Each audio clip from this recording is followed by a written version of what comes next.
everybody. Happy Monday. I didn't realize that the music just cuts straight off like that. Okay, here we go. Hi, guys.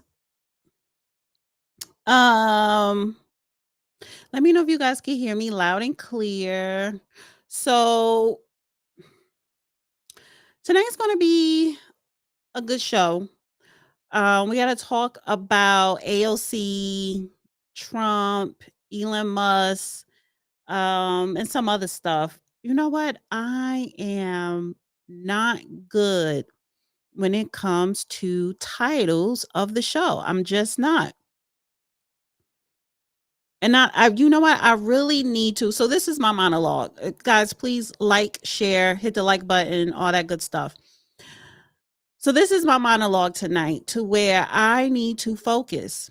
I need to focus on hiring a person that knows how to create titles. That is my weakness. And I would say thumbnails are my weakness too, even though I've gotten better with thumbnails. But it's bothering me. And it's bothering me even more that I'm not focusing on getting that task done, on actively seeking someone who is seasoned in titles and catchphrases. And there are people out there that do that. Maybe I'm waiting to the last minute to put stuff together. I'm just not good with it. I'm just not good with that type of stuff. And the title and thumbnails are very important when it comes to your viewership, whether it's a live stream or uploads. And I have been saying this. I need to hire someone for thumbnails. I need to hire an editor. I need to hire a title editor. Yeah, because I've been kind of interviewing people and it's like hit or miss. But I have not been actively seeking someone who's good with titles. So I'm going to have to start going to Think with Concrete. I'm going to go to like the local colleges, community colleges, and people who are in journalism and media and say, hey, paid job, a paid freelance work, right? And I'm pretty sure I will get some hits, but I need to actually do it. And I do have a problem with procrastinating, and that's one of my flaws. I never really talk about myself because I don't really like to, but that is a major flaw of mine is procrastination. And I need to, and it's lack of focus, and I really need to change that. Like I have been getting a lot better, but I really need to change that. I'm not going to discuss how much I'm going to pay, but Herbert, if you are seriously interested,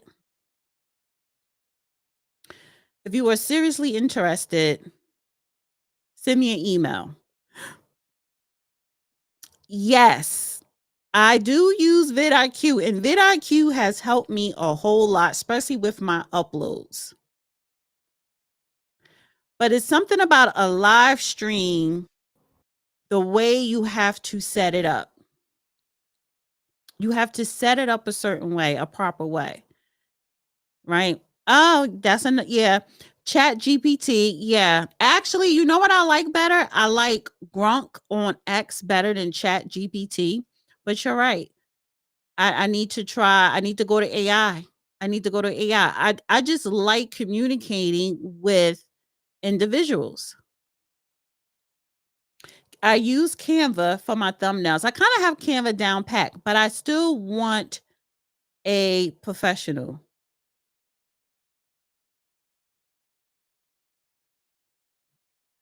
Did you get the link?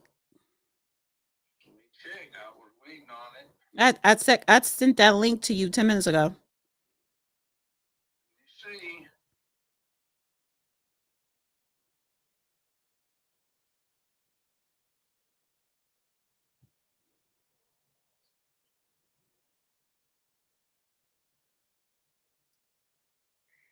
send it to me again? I don't show it. I'm about to send it to you now.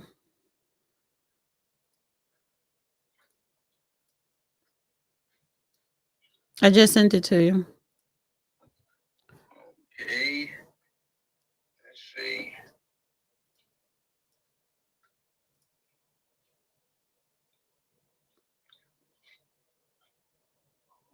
Right, something just came in. Check it. Looks like that's it. Okay. So sign in. All right. All right. So he'll probably be on in about 5-10 minutes.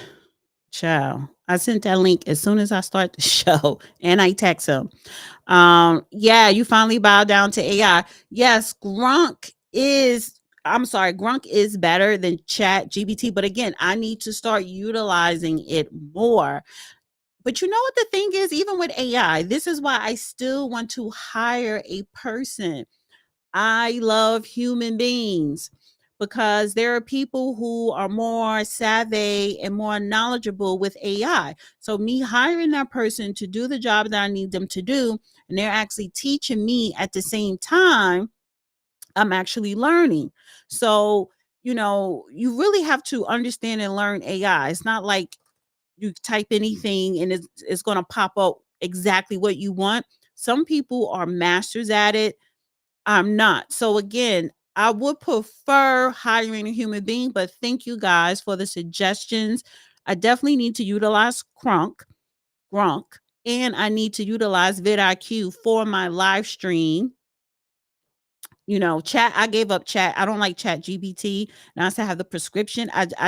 When I saw Grunk, I prefer that, but I have not been utilizing these things, and I really need to. Yes, Benny Johnson has an awesome team who help his yes, but that's the problem, Katalia. I need to build me a team. And honestly, that's why I have not actively been going out. I need to go out in the world, in society, where I live at, in my community, and find these talented people. And I know they're out there. It's me. It's me. It's me. It's me. It's me. It is me. And I may end up changing the title tonight as well. I don't know, but it's me.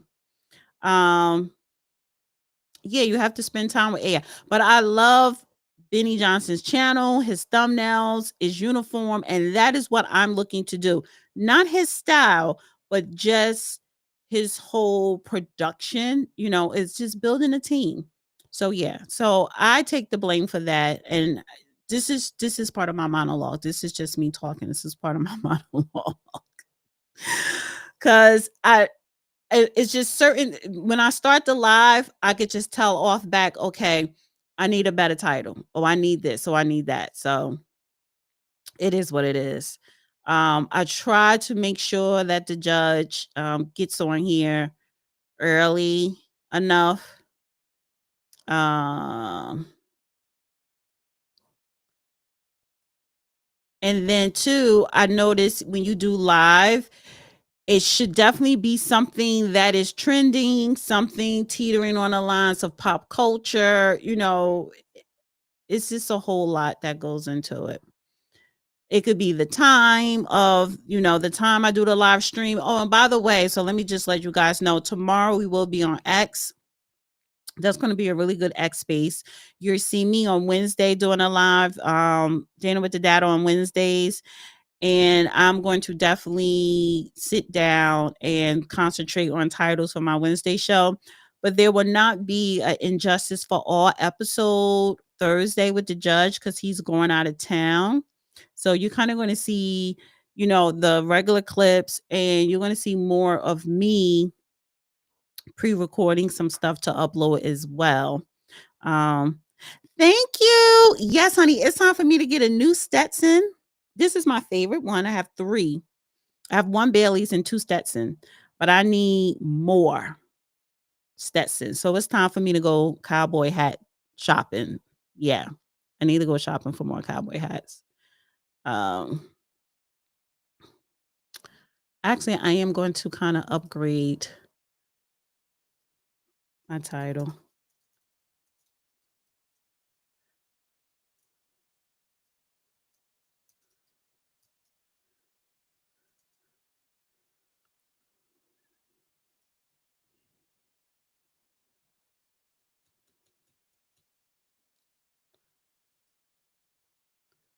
Then maybe I'll add this. I think that's the judge there. And we do have a guest. Yes, we do. Somebody from Fulton County Councilwoman. She will be coming up shortly. Hi, Judge. How are you? Oh, it's gotten cold again. Oh, turn your camera the other way so you could be putting in what was that landscape. Landscape. Hold on a second. Let me get the cord untangled. Red is my color. I love red, gold, and black. Hell,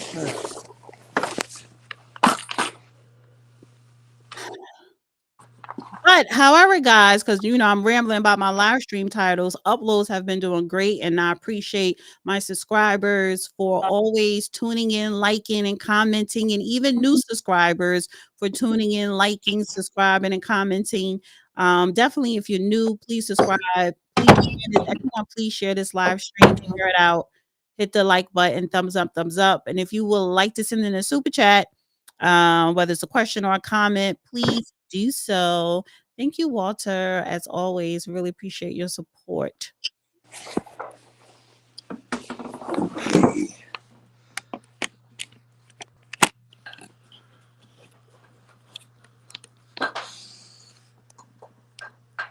There you go.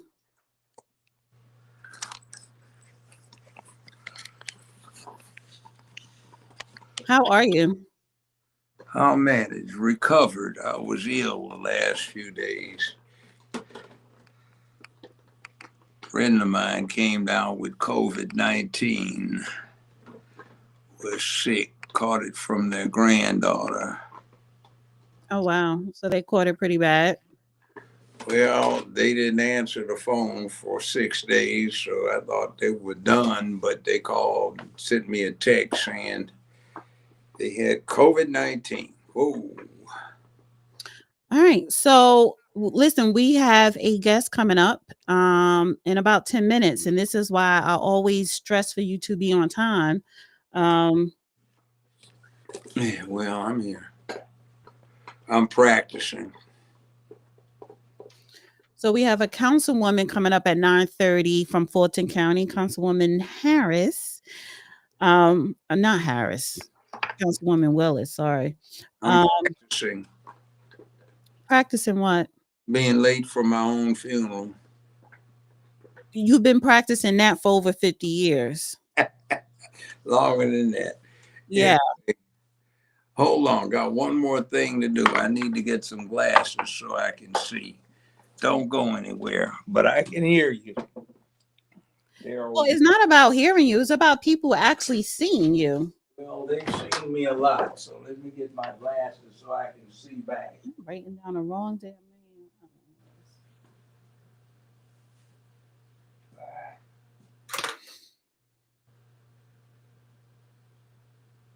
name.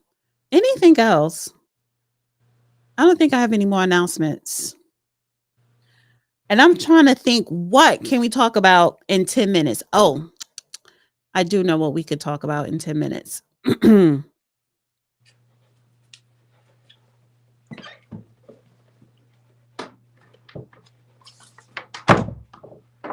Okay, I'm back. Mm-hmm. I can see. Let there be light. So we got 10 minutes, and I figure we could talk about something that's going to be quick. So it might as well be this. Have been uncovering some more interesting money in the hundreds of millions of dollars that have been channeled. So we're not talking about Elon Musk. We're going to talk about that after. I'm just talking about what's going on otherwise. This is something that Doge came up with. Several $100 million have been channeled through a certain billionaire. Can you hold it until later in the show? Because that's what you talk about for 10 minutes. I was making that's not what I want to talk about for 10 minutes. That's going to be later in the show. So for right now, I want to talk about this first. This is Jamal Bryant. He went viral over the weekend, and people are saying he went on this racist rant during his church ceremony, telling people about something with MAGA and white supremacy. So just take a listen. Come on, Public Enemy. I came to tell white supremacists. I came to tell MAGA. I came white privilege. We coming, we coming, we coming. We coming, we coming. God said, when you give me glory, I'm gonna run them out of the State Department. If you give me glory, I'ma run them out of Congress and run them out of Senate. If you give me glory, I'ma run them off of your job and run them off of your classroom. I need you to take your neighbor's hand and say, neighbor, we gotta shout like we got faith. Come on, Public Enemy. I can't. So what he said, wait, let me play this one more time. I came to tell white supremacists. I came to tell MAGA. I came to tell white privilege. We coming, we coming, we coming. Okay, so he wants to tell MAGA and white privilege and white supremacy that he's coming, that they're coming. You see those little funny looking boys jumping around in front of the pulpit that are an abomination to the gospel. That's what he wants to promote, taking over the public schools as they were, not somebody trying to straighten it out. So he's being of the works of the devil. So look at him. That's what you get. So why are they coming after MAGA people? So I guess they're assuming that all MAGA people are supposed to be racist. Well, see, that's what they do when they start doing that in the churches. Why are they coming after a significant number of black folk? Remember, 17% average black men went for Trump and MAGA. So who's he talking about? That's why he doesn't have anything except those little sweet looking boys bouncing around in his church and a bunch of lonely looking women.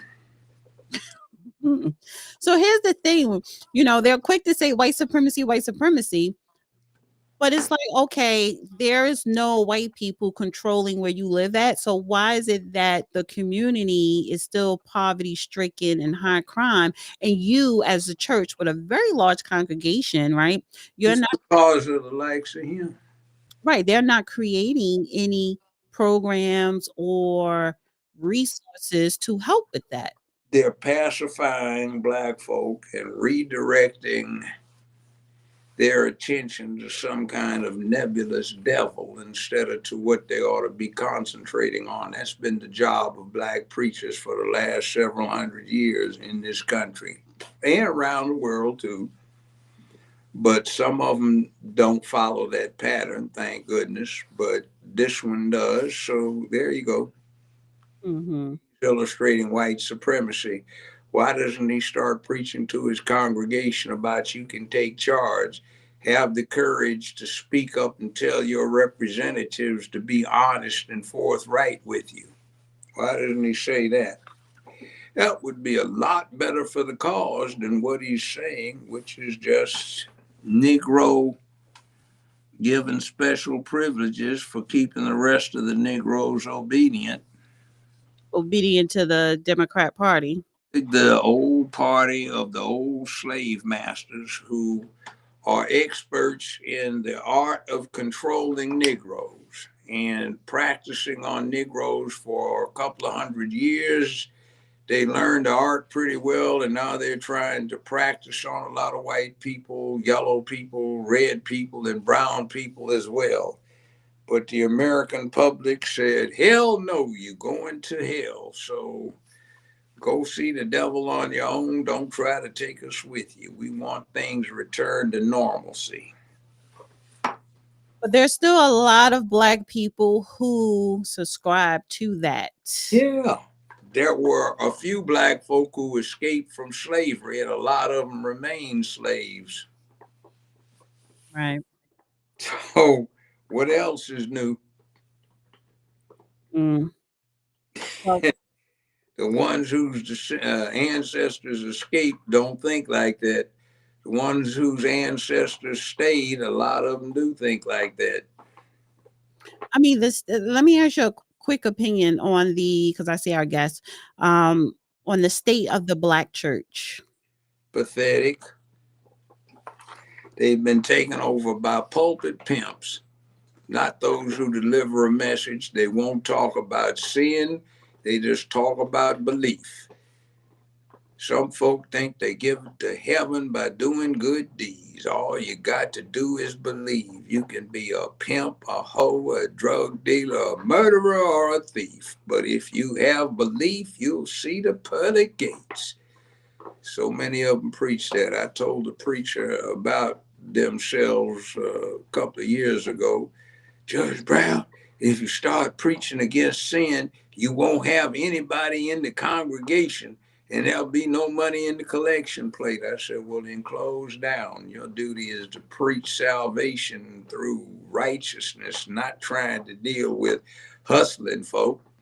So close yourself down. You don't deserve to be open. Mm-hmm. All right. Well, all right. So you know what? Let's stick in Georgia because this church, that New Birth Baptist Church, is in I think it's in Atlanta, around in that area.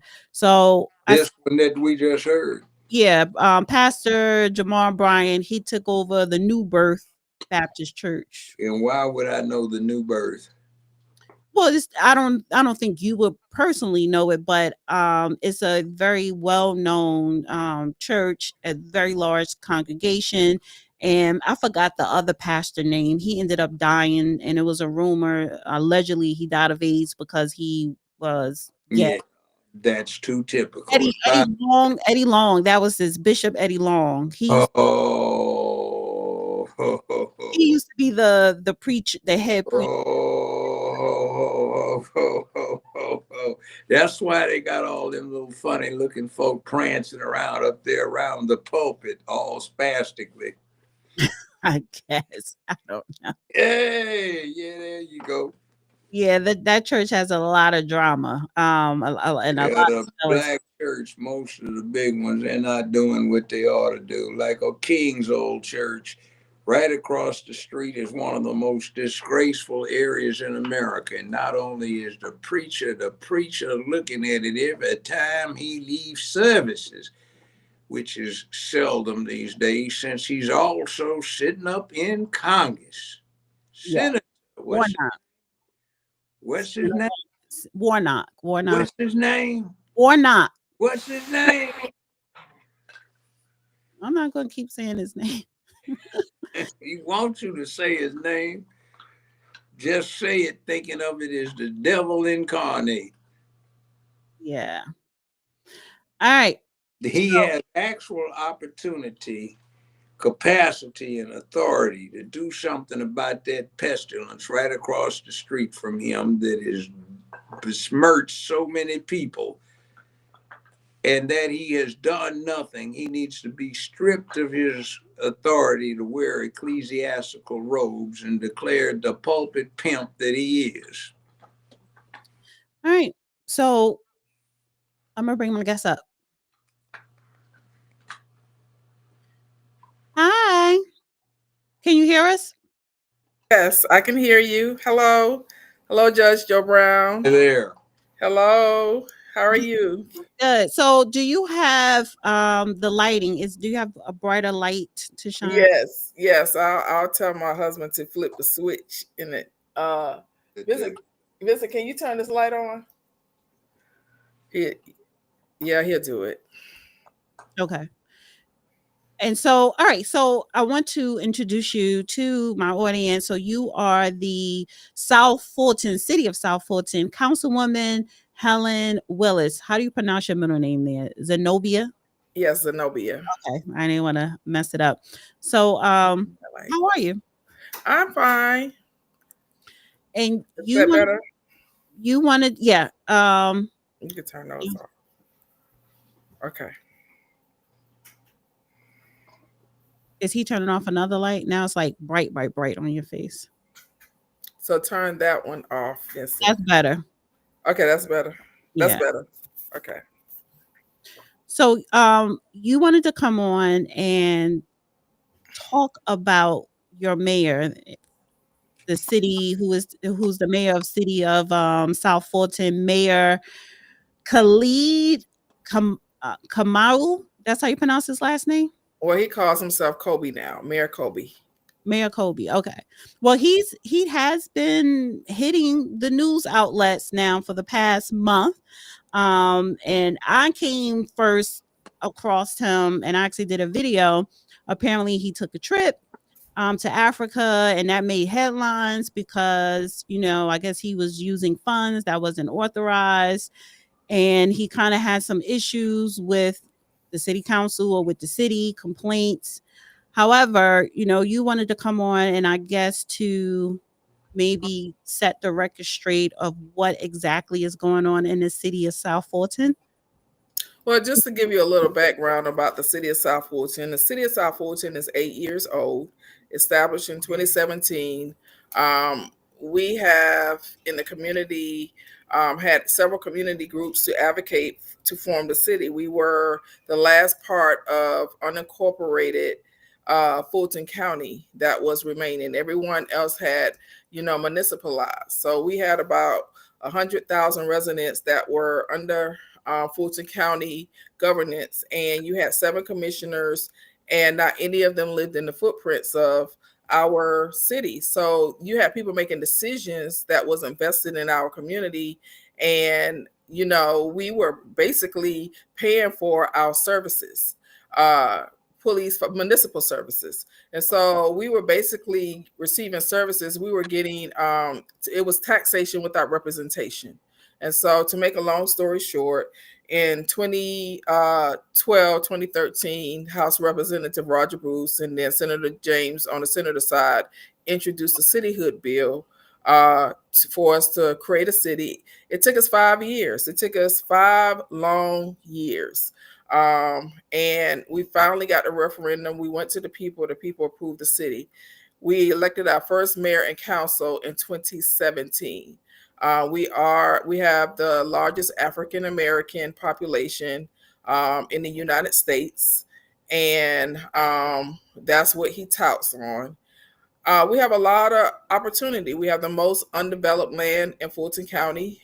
We are financially viable. We just passed a $200 million budget, but we have a lot of needs. We lack economic development. We lack family entertainment, and it was because there was not a lot of emphasis put on this area by people who once governed us. And so people want immediate gratification, and people want to see our city move forward. And we are moving forward. We're doing a lot of good things, but this negative publicity is overshadowing the good things that we're doing in the city. And we are a city council, city manager form of government. What does that mean? That means that the city manager is the most important person in the city. She or he runs the daily operations, and the council create policy, oversee budget, and anything that happens in the city mostly happens by a majority vote. The mayor is considered ceremonial. He does have veto powers. He is supposed to be the ambassador of the city, but he is supposed to be the ambassador for the things that we collectively agree on by majority vote. So he's not supposed to just go off and do his own thing. And we are bound by the charter. We have a state charter that outlines our duties, our responsibilities, our fiduciary responsibilities. And he has violated several policies, misused public funds, and violated the trust of residents, and just have not been a good steward of taxpayers' dollars. And So I want to ask you, how has he misused government funds, city funds? so I want to be careful about some of the things that I say, because it is under investigation, and we do have an ethics complaint underway. But some of the things that have already been put out is like he has taken public funds and purchased a pool table to put in his office. We found out that he was taking all of these international trips, and one of the most recent trips that he took 20. He was over there in Ghana for 21 days, Mhm. and he went to the Olympics in Paris. He went to Colombia twice. I mean, these are things that he has said on the record publicly. And in his mind, because we have the largest African American population, he wants to make the city Wakanda. And so that's what he said on So the what is record. wrong? Yeah, so what is wrong? What is wrong with that? Because sometimes some mayors or city officials they do go overseas, and it is to bring back some type of economic empowerment.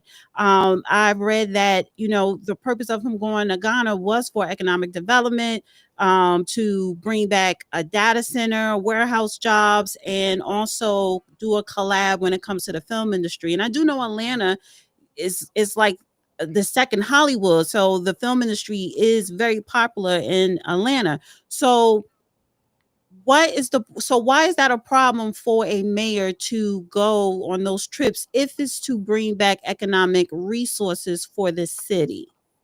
The main problem is we are a city council, city manager form of government. He did not have that discussion with the city council. That is not a part of our economic development strategic plan. And see, in 2020, we hired a company, and the company came in and did a analysis of our demographics and analysis of our economic development demographic, and gave recommendations on how we're supposed to move forward and steer economic development. And we are moving in a lot of those directions. And so if the mayor had a desire to go out and seek economic development and in international countries, the first person he should have spoken to is our city manager and the council and our economic development director. We have an economic development director that makes over six figures. That's his job. His job is to steer economic development. He has not spoken not once to our economic development director, and that has been confirmed. So do he has to get permission, or are you saying that he should have had some type of dialogue? He should have had some type of dialogue. He should have presented his proposal to council, to the economic development director. He should have said, look, this is what I want to do. These are some of the countries that I want to visit. This is my plan. And let us agree on whether or not we want him to focus on that or not. Because right now, what we did adopt and agree on is the economic development strategic plan, which has 5 recommendations and an action plan on how we're supposed to move forward. International trade and commerce and travel is not one of the recommendations. We're only 8 years old. Some of the things that we have done is we created a development authority. We have 2. We have a downtown development authority. We have a citywide development authority. We have tax allocation districts. We have 2 tax allocation districts to incentivize developers to do business here. We have a convention bureaus, a visitors bureau board. That board promotes our city. And in essence, we're trying to take care of our business first. And we want to put ourselves in a position where people will come to us. We don't want to have to travel across the country to make business come to us. We don't have to. The backbone of America is small business. We have a lot of small businesses that we can incentivize to bring into our area. And so let me ask you this: when he came back from Ghana, did he come back saying, this is the business deals that I made, or that did he come back with any type of tangibles, any type of plan, any type of networking and connections? He did not come back with any information. He did bring us some nice little leather fans that he purchased as souvenirs. We didn't even know he was over in Ghana.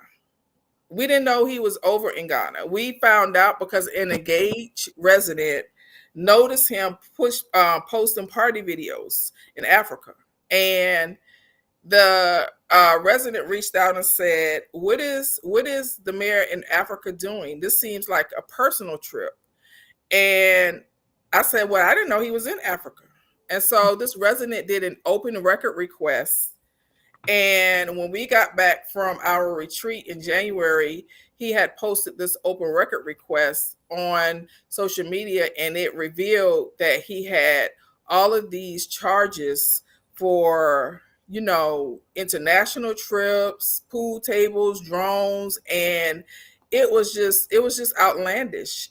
And that's what sparked, we went to our city manager and we said, "Did you know all of this was going on?" And she said she and the city attorney advised him not to get the pool table, but he did it anyway. She said she didn't know he was taking all of these trips. He told her he was going on vacation. So she had no idea he was over in Ghana for 20 days. And so we found out through an open record request. And then we started digging into more information. We found out he had taken an employee on some of the trips, and we are not supposed to have staff report to us directly. And so, it's sad. Let me throw this in there. Let me ask a question here. Has he submitted any reports at all? He finally, and that's another thing. When all of this stuff came out, he had over 100 missing receipts. So he has submitted no reports. I'm not talking about just the money spent. I'm talking reports. No contacts he's made, Nope. potential business arrangements, networks, nothing. Does he have staff?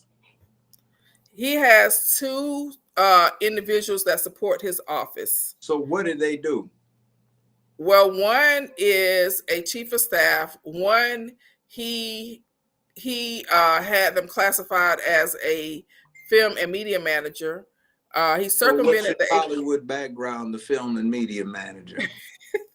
Well, that has since been reclassified because he wasn't supposed to do that. He did that. He directed staff to do that. So okay, now let me ask you a question. Did any of them advance far enough in school to write a report? Mayor or the two staff he's got? Yes, they have, but we haven't received anything. Well, no, I said, did they advance far enough in school to write a report? You haven't gotten any. And how many years has he been in office? 8 years. So he's been in for 8 years, and in 8 years, you don't have any reports except little not spontaneous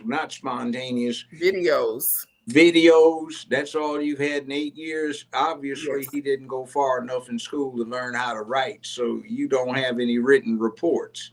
Nope, we don't have any written reports. So how many businesses have come to Atlanta area or South Fulton as a result of his efforts in 8 years? We haven't received any. I have not seen any benefit to the city. So how does he justify all of this? In my opinion, he can't. In my opinion, it was all personal. He said it was for business, but if it was for business, then he would have had reports what he had done, but he has none. Right. So has he come back and requested a hearing with the council so that he can brief them on what advantages are to come out of his traveling? No. The only thing he has attempted to do is try to bring forth some sister city legislation. Okay, what sister city are you supposed to have a relationship with? Corrupt Memphis, Tennessee, to get to be a bigger cabal? We don't have a relationship with any international countries. We don't have with any American cities, any domestic cities. No, we don't. So you don't. So what has he been doing again? What has he produced in the 8 years that's going to bring economic empowerment to the city of South Fulton? Where's the results? There is none. So he's been paid to sit in the office, but how much extra has been paid for him to travel, which in 8 years has produced zero result? Right. He has spent over, if you calculate over the past 2 years, he has spent over 10,000 in travel, and that's being modest. It's probably more than that because that's going to cost more than that 10 years. Yeah. I just bought the airline tickets to DC and to Atlanta. I'll be there this weekend for some function on the 20th 2nd, I'm not mistaken, some masquerade ball. But let me ask you this.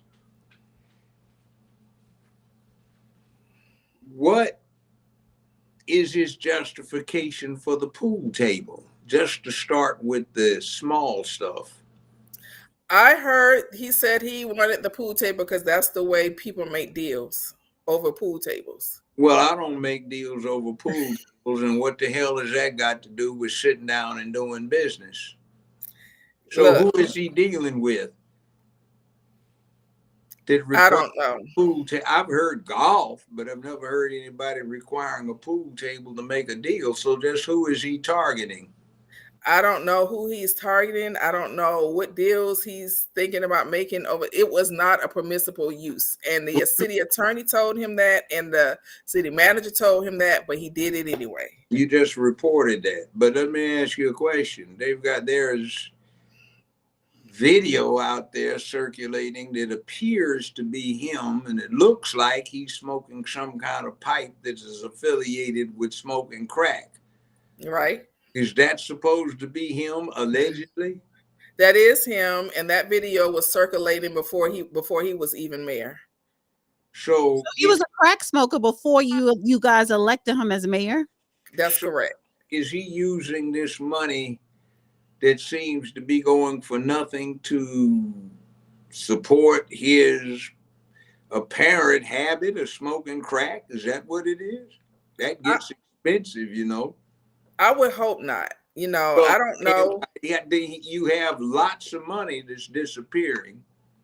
He's been partying over there. He sends back videos of him dancing and flashing money, cash, on some of the videos, and he has produced nothing. Then, I mean, vacation for 21 days at the city expense.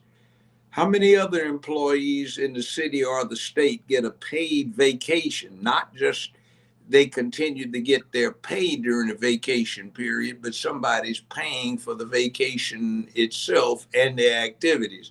How many people in Georgia have a benefit like that? Well, I would tell you, I've been on the city council for 8 years, and I've never taken an international trip. I've never taken just saying, is there any official in the state of Georgia who has not only the continuation of his or her salary during a vacation period, but whatever governmental entity they're supposed to be serving pays for the actual travel on the vacation, the hotel accommodation on the vacation, and the festivities of the vacation? Is there anybody in Georgia that you know that has that?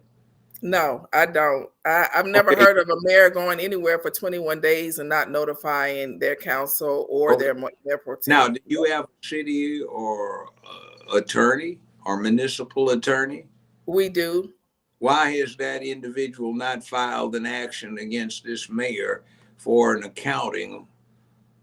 Well, the city attorney did recommend for us, because when all of this came to surface, we have to give due process. So the city attorney did recommend for a forensic audit to be done, due to her analysis along with this the CFO.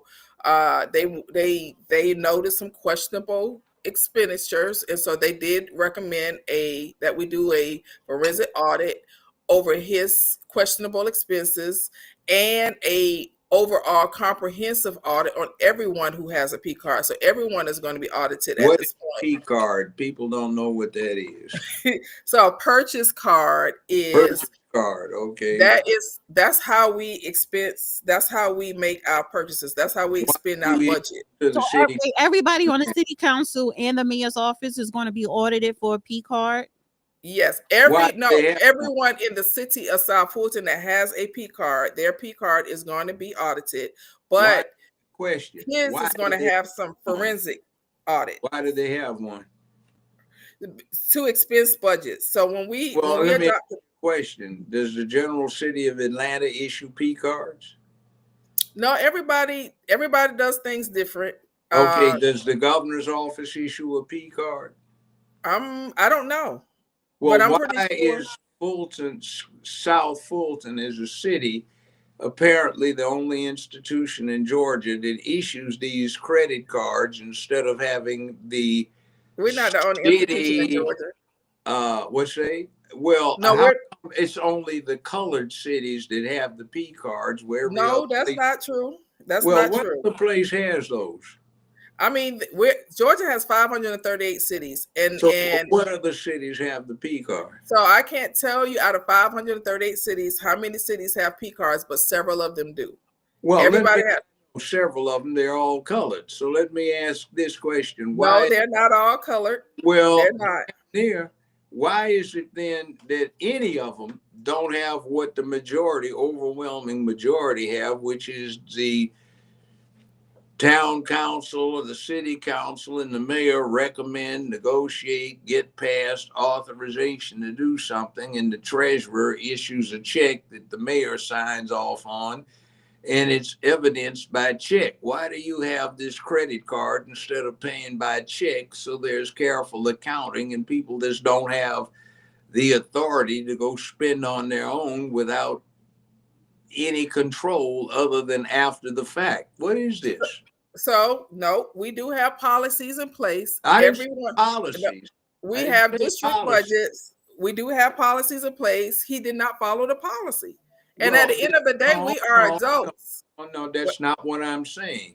If you have a governmental setup where the treasurer issues the checks and the checks are only issued by the treasurer, you don't have this problem. So how is it that your city operates when you have people that can independently, without checking with anybody, spend the municipality's money and then come back and attempt to justify it after the fact? How does that occur? So every city operates different. We're not. This is something typical. We're not unique in with city council people or elected officials having P cards. We're not unique in that essence. Well, you may not be unique, but let me ask you another question so you see where I'm going. Which one of the other P card cities or municipalities in Georgia is not having problems? I can't say that because it's a widespread problem. You see it all the time. Yeah, You see it all the time. with a P card I checked has a problem. So why is that? Because people are not honest. Some people are not honest. Since they're not honest and you know that, why do you persist in the P card instead of having a treasurer write a check that is recorded in an accounting that people can keep track of, and only one person spends money or buys the tickets or pays for the tickets or pays for the hotel accommodations instead of everybody being able to go out and charge this kind of way? So if you will allow me to answer, Judge Brown, at the end of the day, we take an oath. We are supposed to be good stewards of taxpayers' dollars. And if people don't do what they're supposed to do, then there's ramifications behind that. Everybody doesn't have to. I understand what you're saying, and some cities operate like that, but a lot of cities do not. And when people do not, his P card has been cut off. There are consequences when you don't do what you're supposed to do. Oh, yeah. You have a Sheriff LaButte who's got that bond problem, Fannie Willis, who testified and incriminated herself in money laundering and fraud, misappropriation of funds, and the mayor of Fulton County exists, and all kinds of questions with other people involved. I can't speak. Yeah, I can't speak to the county because I'm not in the county. I can only talk about the city of South Fulton. I cannot speak to the county because that is a different municipality. It is in the county. Municipality, county, state.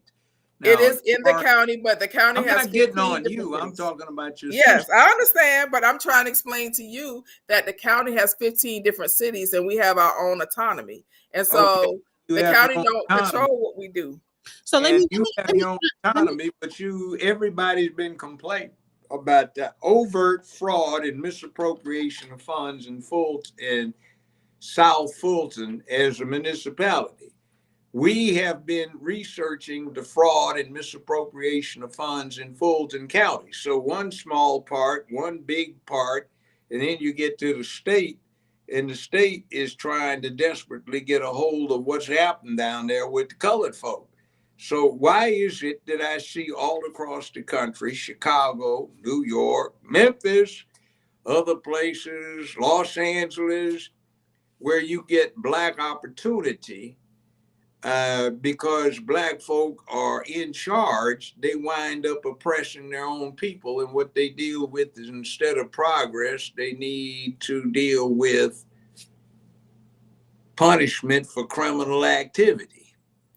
And Judge O'Brien, I'm going to say I totally agree with you. You know, I'm not disagreeing with you. I'm just making a point that you can't make.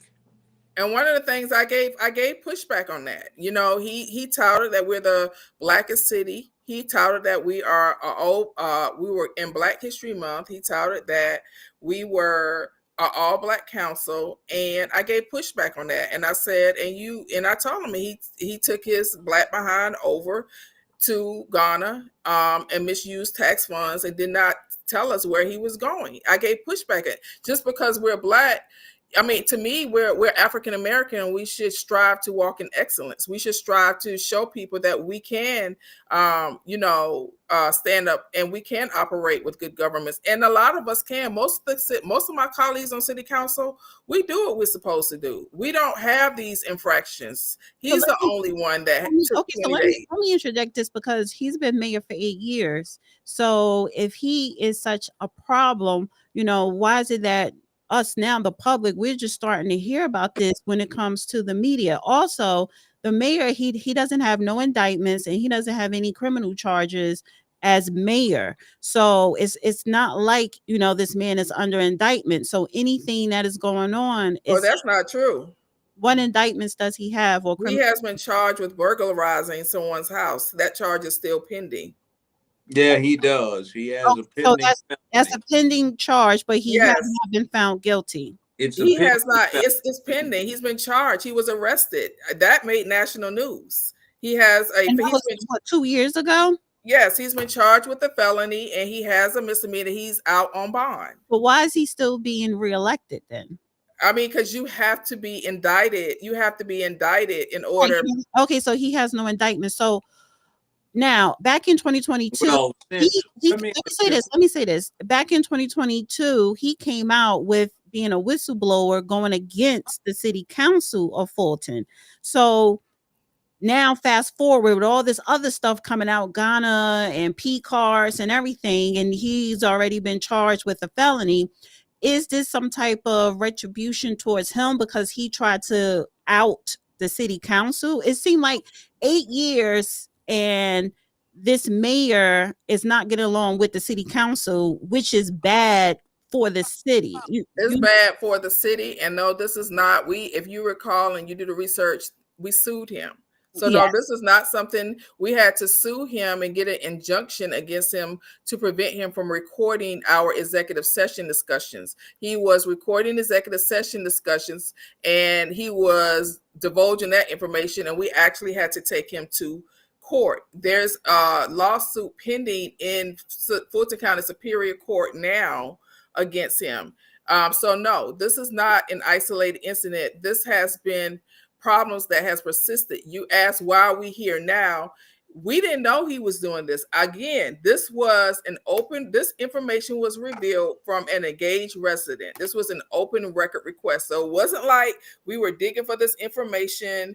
We found out about this information because a resident put this out. And when a resident put it out and the questions that was coming from residents, where is he going with all of these international? We started looking into it. We presented it. We asked the city manager. We asked the city attorney. When something is presented to the city attorney, it is her job to work with the CFO and look into matters. And that's when she came back to the council and said, look, from what we see, some of the charges are questionable. We need to do a forensic audit, but we also think it's wise to do a compliance audit on everyone who has a P card to see that, to make sure that, to see if Make we sure have everybody is not. right. Everybody's doing He's their job. got a misdemeanor charge. He's got a felony charge, and burglary is a serious one. It was one of the classic crimes that was looked at as moral turpitude in its nature, which would deprive you of your right to vote because it indicated fundamental dishonesty. To investigate this, that's the responsibility of the district attorney. The district attorney That's my next question. of Fulton is Fannie Willis. So since she won't act to investigate this or proffer charges, why doesn't your Why don't the city municipality report him to the governor? No, you can't. The governor can't do Yeah, it. you can't go to the governor. Wait, Well, so what you happened? have to go to the DA first? Hold on. This is my expertise. Yeah, listen to Judge. Why Right. is the municipality not requested of the Supreme Court to appoint a special prosecutor to take care of protecting South Fulton as a municipality, since the elected district attorney for the district you're in is ignoring it? What I would say, Judge Brown, because I can't really divulge. There are things that are in motion. Okay, And you may have done it. Okay, I will go okay, situation, but right. that's remedy, by the way, when the local DA does not act. Well, Okay. what is she acting on if he's not being No, reported to listen. her? The responsibility for the prosecution where Our Lady here lives, where she wants to be further up in the government, South Fulton is part of Fulton. No, I'm not talking about the DA. Where I'm coming from, I'm asking a question: has he been reported to a higher authority? One, There's nothing higher. he's been elected. This is let me say this. Let me just speak. He's been elected over and over again for the past 8 years. He's been having problems when it comes to a felony, a charge, and spending money the way he should not be spending with the P card for the last 8 years. But the people of City of South Fulton is reelecting this man. The city council, like yourself, Ms. Willis, is tired of his antics. So is this man, what can the city council do? Who can you report Well, him? Judge Brown was trying to explain to you is that our point of escalation is the district attorney's office. That's what Judge Brown was trying to explain to you. That is the highest point of escalation when a municipal person does things that are unethical, and I mean, he's been charged by our police department. It sits in the district attorney's office. And what Judge Brown is saying, if the district attorney is not moving on, and we have reported him to the district attorney's office. Okay. So what Judge Brown is saying, if he's, I know what he's saying, but I'm just wanting yes or no. Has he been reported? Yes, he has. He has been charged by a police department, and he has been reported by our city manager. Report. And the only person that can do anything is the district attorney, who is Fannie Willis in her office. There is nobody that has the authority to intervene at this point other than the feds. And I also suggest that when all of the transition finishes up in about a month, you go see the feds, because there is federal money that has been spent too, which gives the feds jurisdiction. They might do something about it. But I'm not getting on you. I'm just giving you some ammunition that the next time you go back and deal with the municipal council is like, look, take a look at this video. This is where we are. We are doing something, apparently. You are doing something, or the bunch of you are doing something, apparently, about Fannie. But it's like these questions are things that we, meaning you, on the town council, have a right to have answered. And since they aren't, I have a question. Let me ask a question. Since he was reported to the DA, and that's the highest, I guess you can report him to the Attorney General. Was he reported to the DA this year or last year or 2 years ago? He's been reported to the DA. He was charged by our police department for the burglary. He's been reported to the DA by a former city manager over a year ago for P card charges that were done. The sad thing about it is some employees were separated due to his actions. So punitive things have been done to employees, but he's still around. And that's why his behavior has grown more egregious, because it appears that he gets away with things. He is very charismatic.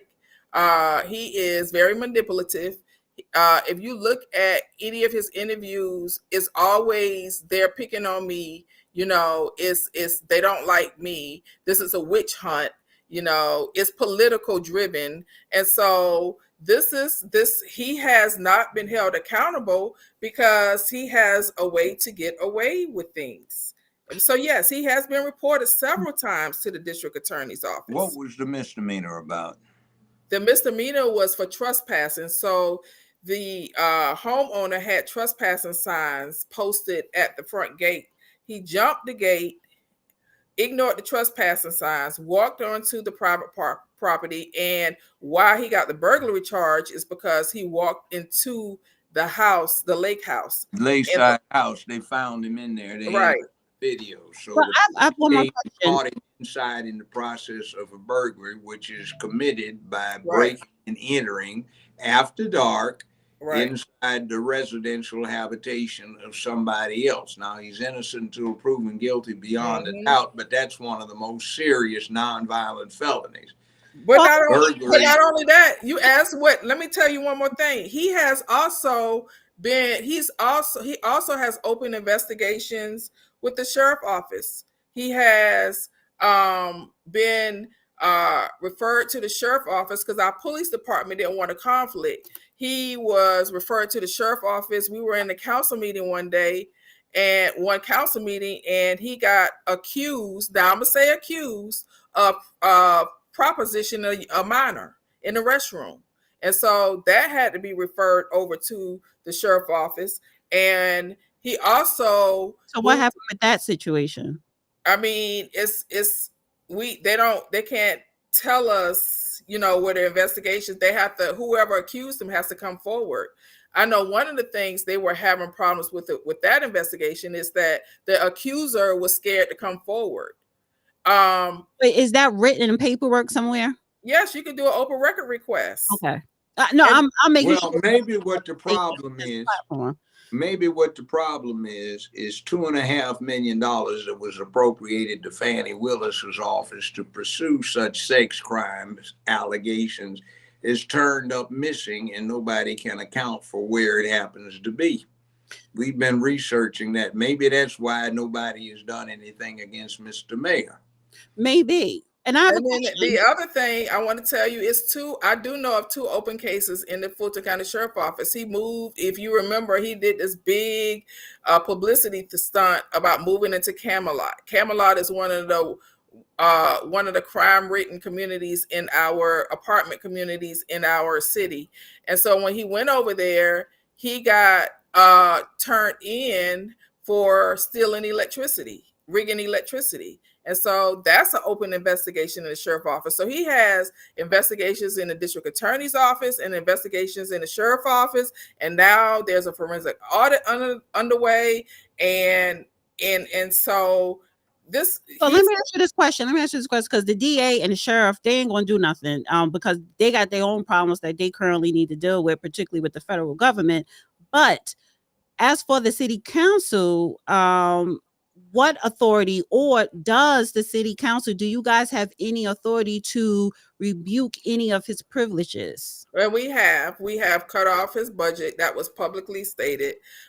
We have taken his city car away, and we have hired a third-party attorney to help us file an ethics complaint. And we do have a forensic audit. So we're doing what we can within our powers, and we have to let the investigation play out. We can't, we have to give him due process. Even though some things are apparent that has been done, we still have to let the process play itself out. Even with, talking to media, we have to kind of dial back on that, because now he is twisting it that we are, persecuting him in the media, and this is a witch hunt, and he's now trying to turn the whole thing around as we're picking on him. And so what is his dog? You prohibit his dog, his service dog. Oh, Jesus. So Judge Brown and Dana, y'all know that a service dog typically is trained. A service dog is protected. A service dog is typically, obedient to their handler, and they're given to individuals who have disabilities, and they are to help someone with their disability. He says this dog that he has is a service dog, but this service dog is wild. This service dog violates people. This service dog is not, when he takes it off of the leash, and the service dog will come and jump on you, will lick your feet, will, and he takes he has a website for the service dog. He has an Instagram for the service dog. People don't treat their service dogs like that. They don't treat their service dogs like that. So now it's this big debacle that we're trying to take his service dog away when we have never seen the service dog come in with any registered service dog tags. Most service dogs have vests to say they are a service dog, So because we are saying we don't want animals in the building, he is now saying this is a service dog and you can't keep my dog out. And so wasn't tobacco in the pipe he was seen to be smoking? He didn't have a service dog when he took that 21-day trip to Ghana. Let me make a suggestion to you. What you guys are talking about, he has due process for, is the only thing you have jurisdiction to deal with, which is civil matters. There are criminal matters, and that's not yours to delve into. Right. You need to do two things: petition your state legislature to have him removed pending the outcome of the investigation. Two, you need to petition the Supreme Court of Georgia to appoint a special prosecutor to look into the matter. And three, you need to ask the state legislative body, since state funds are involved, to start the investigation to see where those funds went to, in addition to just some civil audit that the municipality puts on. Simultaneously, since state funds are also involved, they can conduct their own. And since the mails were used, since the wire was used, in other words, cell phone or communication or over the telephone or by a computer, that brings in the feds, because that would involve wire or postal fraud. So you can get the feds and the state on several different levels to go into looking at this, and everybody can sit back and relax and not spend any more of the municipal money. If I might suggest that as something that the council could look into, and that gets everybody out of the hot seat. So if somebody's got connections, they say, it wasn't me, I just wanted to make it look like I wasn't personally involved in this. So we asked for the state Supreme Court to look into appointing a special prosecutor. One, the state looking into removing you, even with pay, pending the outcome of the investigations, plural. Three, having the state audit or look into the expenditure of state funds. And four, having the feds look into wire and postal fraud, and also into the use of allocated federal funds. Okay. Well, all right. I appreciate those suggestions. And okay. Real quick, how long exactly has he's been mayor? It's been 8 years, or no, he was a council member for 4 years. Okay, and then he got elected as mayor. He beat an incumbent, and then he's running for re-election this year. So he's been in for almost 4 years. Who's going to be running against him for mayor? Do you know who's running against him for mayor this year? The incumbent that he beat is running, and then I know everybody hasn't come out yet. I would assume people will come out within the next couple of months. Okay. I'm not running.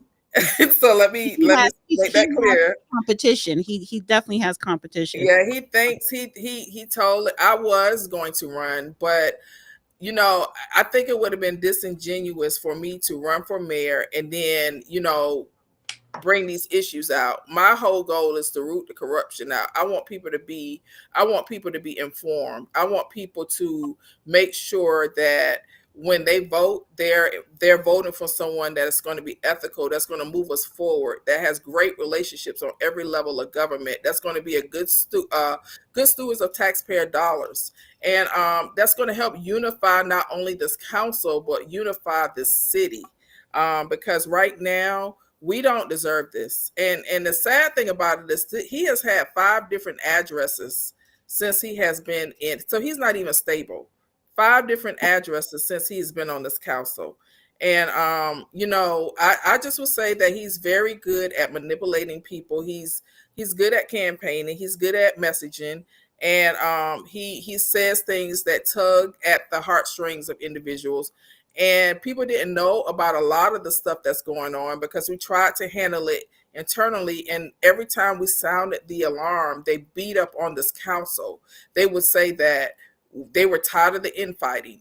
And even now that we have revealed all of these things, people are still attacking this council. They're saying everybody needs to be audited. Okay, everyone is being audited. Not one council member has taken a 20-day trip to Ghana during the Duddy Festival and posted videos. And you look at his expenditures, he's paid for bands, while he was over there. He has paid for limousine rides. No one has been as egregious. No one has gone out and purchased a pool table. Some of the blatant things that were done, and people are still attacking this council. Right. Okay. Well, I really do appreciate you coming on, Councilwoman Willis, and thank you for giving us more detailed insight as what is going on in the city of South Fulton. And I guess it's a developing story. So, but we would definitely, be talking more about it as stuff comes up. So, thank you so much. And thank you, Judge, for your advice. I will take it and look into all of the suggestions. Just pray for South Fulton. We're going to I'm be not okay. praying for you. I'm giving you some advice that you can do with yourselves. Take it from a political science major at a Okay. very large university.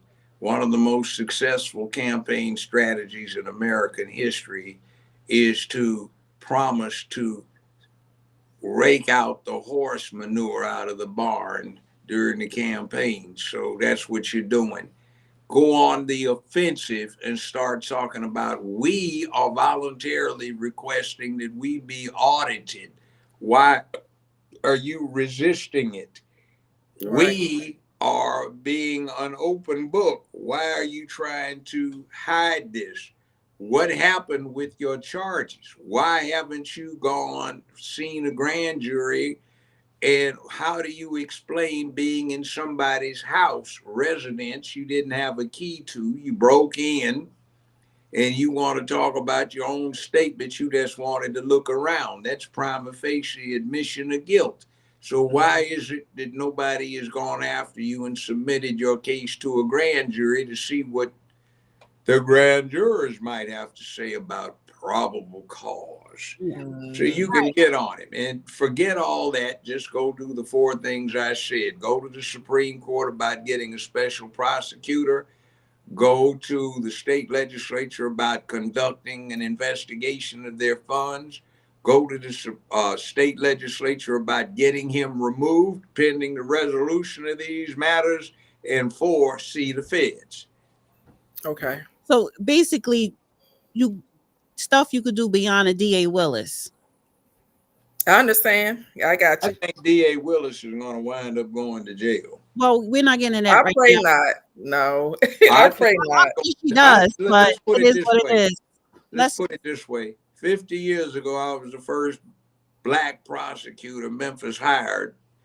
I have prosecuted and defended and presided over criminal matters for a long time. She's going to jail, and she and some other people are going to get indicted on a federal conspiracy.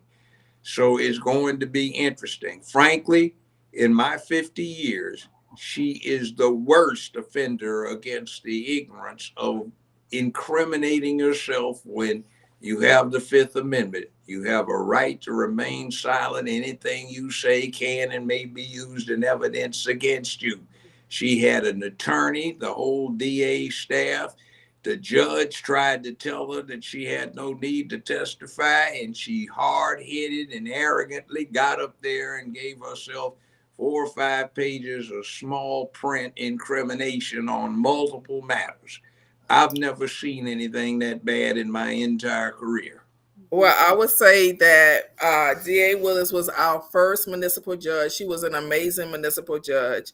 I was proud to see her reach to the heights, and I'm still proud of her.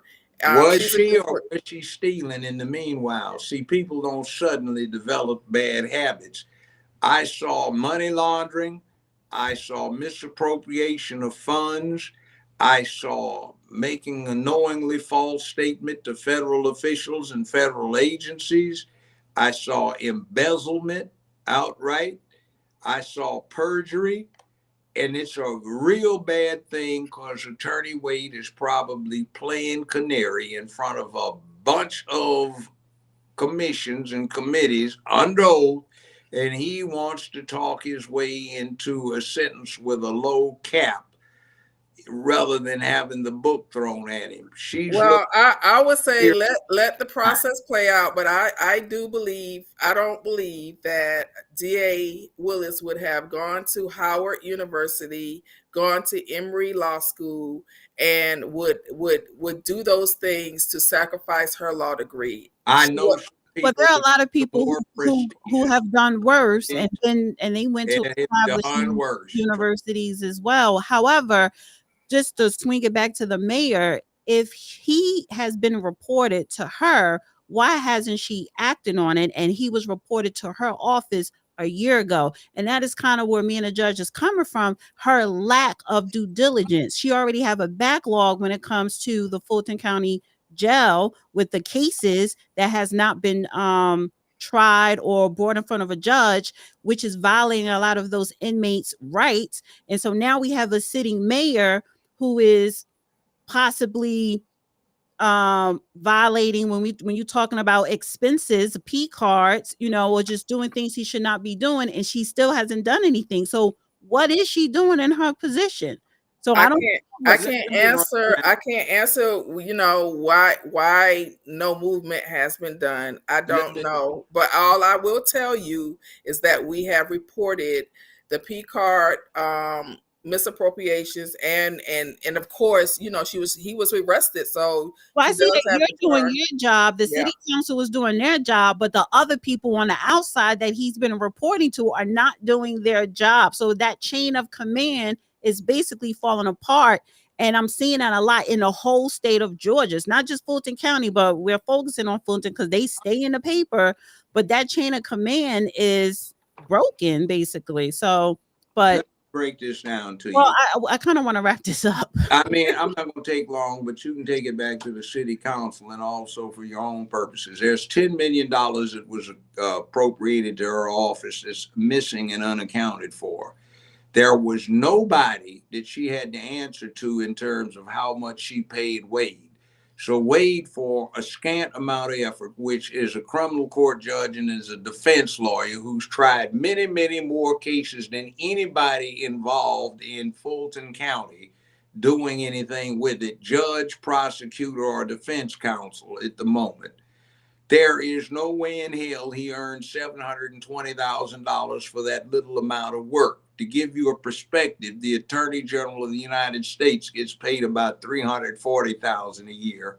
He got $720,000 for a few hours work. The President of the United States gets about $450,000 a year for being President of the United States. The Chief Justice of the Georgia Supreme Court gets about $240,000 to $250,000 a year. Wade got $720,000 and was on track if she had not run her mouth off to get between $6.5 and $8 million that the two of them were apparently splitting, which was why the cash transactions were coming in. They could have gotten $3.25 to almost $4 million apiece out of this. So that's what's at stake in terms of taxpayers' money. You've got a crime problem that is not being addressed. You've got juvenile matters that allow your mayor to escape with nobody paying attention to the fact. And you're going to have an acute embarrassment to the area. Don't feel bad about going after that. That's violation of the public trust. And she may have put on a good name when she was sitting on the bench, but that was something that you have to keep quiet about, since judges can't do too much to talk because there's some ethical constraints that keeps them quiet. But the difference between her, let me say this, Judge, because I don't I didn't come on here to talk about Madam D.A. Willis, but what I will say, the difference between Madam D.A. Willis and our mayor is that she has not been charged with a felony. He has. And all I want is for him to be held accountable. That's all I want him to do. I want him to be held accountable. I want the process to play itself out. And for us to move forward in the city of South Fulton and be the amazing city that we already are, because all of this negativity is overshadowing the good things that we are doing. We are doing some great things. We have passed the $200 million budget. You know, we are updating our comprehensive development plan so we can get more desirable things. And all of this negativity is not going to bring us the business that we want, the restaurants that we want, the economic development that we want. And he is right now at the helm of our city. And I just want residents to pay attention so when they go to the polls in November, they make a more prudent decision. That is it. I'm not here to talk about, you know, Madam DA woes. I feel like that process would, you know, play out. But the difference between her and our mayor is that did she go he's out? charged with a felony. He's been charged. We couldn't hear what you said. You Oh said no, we can hear her now. That was just I said the difference between crucial. the difference between him and her is that he is charged with a felony. He is charged with a felony. He has a misdemeanor, and you know, and so I hear all of the things that's being said, but I am really trying to root out the corruption in my city. I am really trying to move our city forward. On that.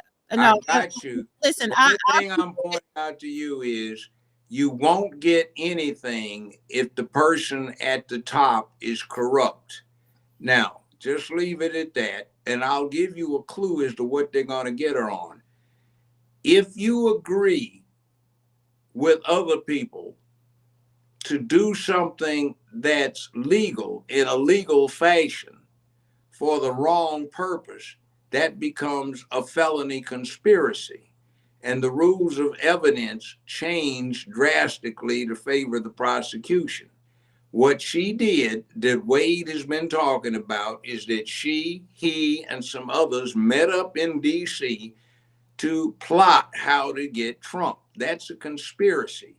Anything that anybody did, which in her case is get indictments returned against Trump and those other 18 defendants, that becomes an act in furtherance of the conspiracy. What she did carries a 10-year minimum in a federal penitentiary if they convict her. Because it's a conspiracy, the level of proof that is required is much less. She testified that she had $15,000 in cash in the cookie jar in her house because she just kept it because her daddy told her to do it. She already had given a statement to the IRS agents that she could not pay $8,500 because she didn't have the money. But she testified under oath that at the same time she made that representation to the IRS, she had $15,000 which could have paid it. Many a time I represented defendants in federal criminal proceedings, and they would indict my client on 17 counts. I'd walk them on 16 and they'd get the client on number 17, which was making a knowingly false statement to a federal agency. She said under oath she had 15,000, but she testified I was being allowed to pay off $8,500. Truth of the matter is, she told IRS she didn't have any cash, but she testified she did. She just convicted herself right there.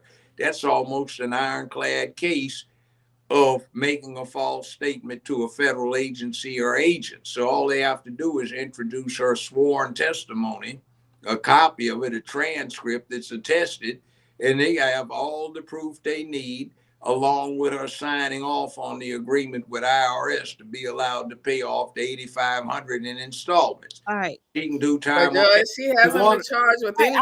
No, I she's has. not. We She's gotta not. end Right. it. So We gotta- No, I'm and just that's not my saying- jurisdiction. My I jurisdiction know, is, but I'm just is, saying, is don't municipality. on board a sinking ship.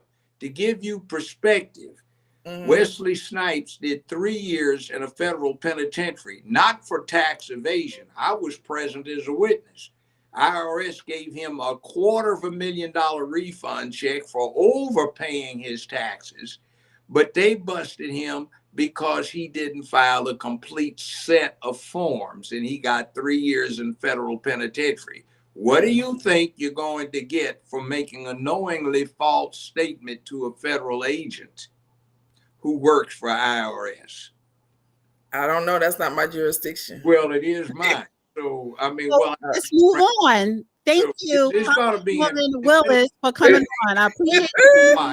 You don't have to Come do back all on that. whenever you want to talk about anything else regarding South Fulton Mayor. So I really appreciate you taking. And I respect your opinion, Judge. I don't want you to think I'm being disrespectful. I don't Yeah, care about I gotta being end this, and you gotta move disrespectful. on. That's your right under the Have First to move Amendment. on. I'm You just have to move saying, on. don't Thank jump on a sinking ship with a cause. It's Yeah, gonna the be ship bad. is already I'm sunk. not on any ship. I'm on my municipality ship, Good, and the difference good. between Now, and the difference between her and our mayor is that he has been charged with a felony. And that's I'm just about trying to be. root out But the I'm corruption trying in my to- city. That's Here's Let's- what I'm let's- doing. we gotta I'm end it. trying to Gotta end encourage it, you to stop protecting a hero or a shero and really go to the state about getting involved in this and Okay. bringing in a special prosecutor, because I can detect your reluctance. I'm watching you, and you don't want to do this because you still think of her as a heroic figure. No, I didn't know I had that. I didn't know. No, Not. Judge, I didn't know I had that ability to do that. So Yeah, you're you do. educating me.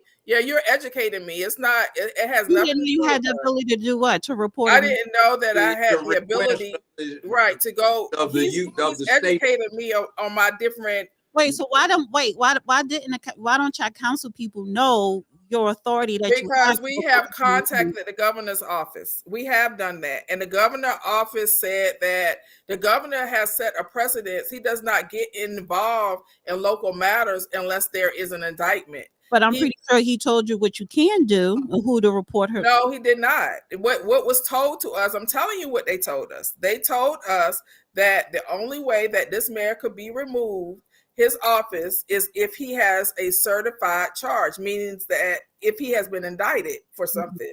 And then typically what the governor will do is formulate a panel, and they make a decision to remove the individual until the trial is complete. That's what the governor has set a precedence of doing with local government. That's what was told to us. He has no certified charges. He's been charged, but the charges He have has not no been certified. indictments. Right. Yeah. Correct. Well, other So than the that, DA is sitting on him. Judge, So one second. the So reality wait, is your Judge, let me governor just say is this. looked at as Judge. original. He's not in favor with the Fine. So what I'm trying to step it get light. at here, what I'm trying Go to to the what I'm trying to legislative get body. at, can I please talk? Go Because ahead.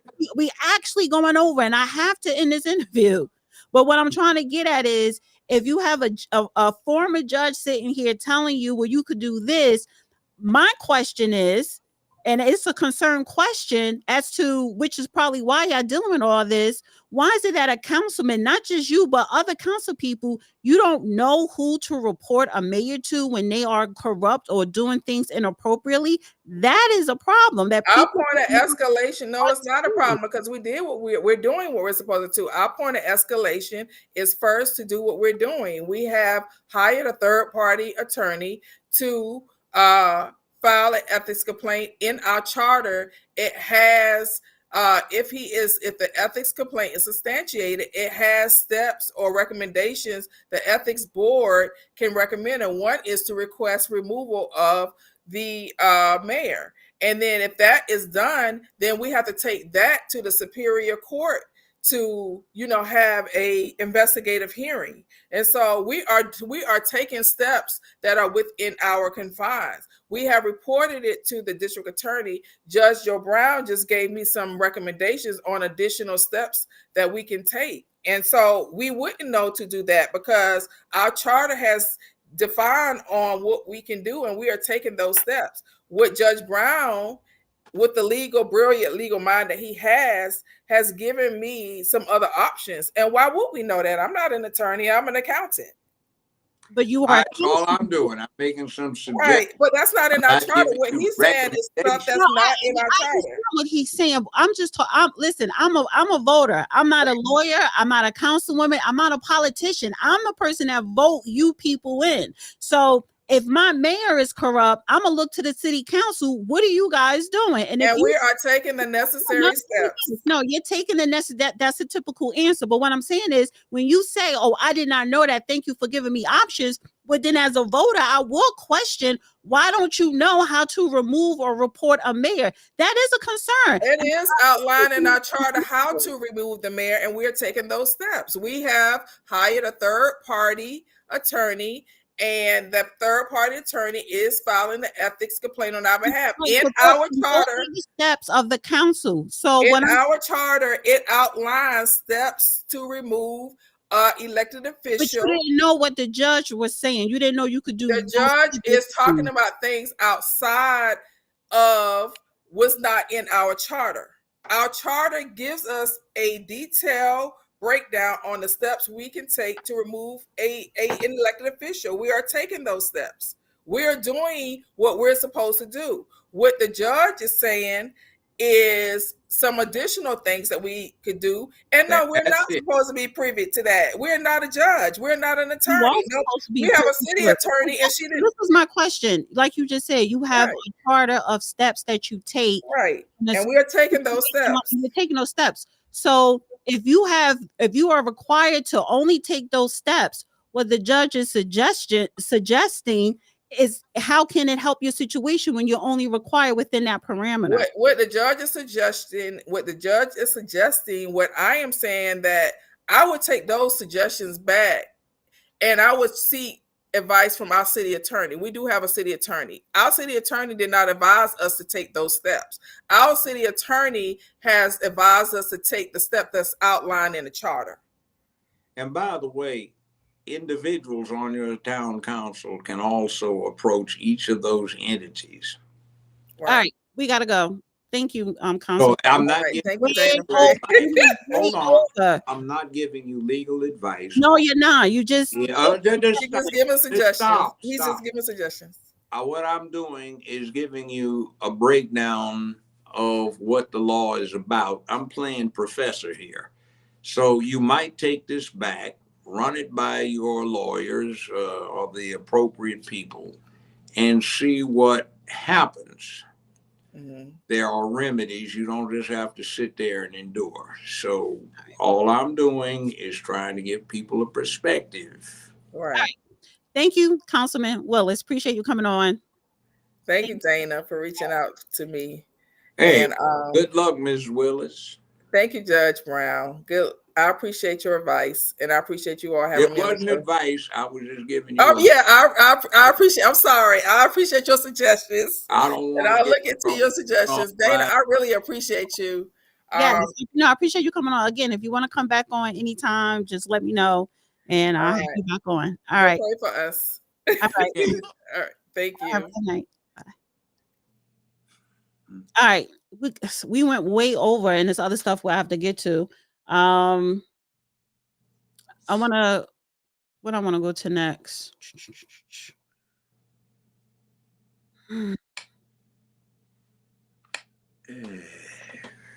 They actually have a pretty good case to get on that. I'm past that. We gotta get through these other topics. What are the other topics? Just give me a second.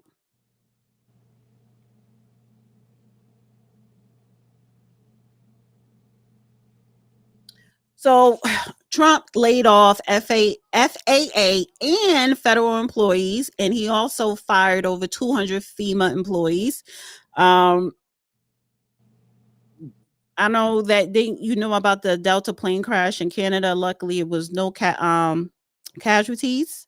Some people got, I think it was 8 people that got injured, but there were no casualties. So I wanted to get your thoughts on Trump laying off. He laying off a lot of federal workers. Is that necessary? Yeah.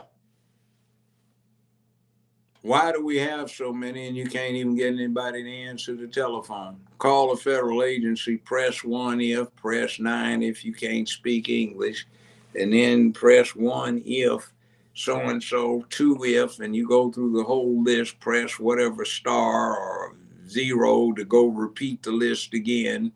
And none of them deal with what you want. You say, I need to talk to a representative. Would you please state simply what your problem is? I need to speak with a representative. Please state, and then after you go through it 2 more times, please hold on for a representative.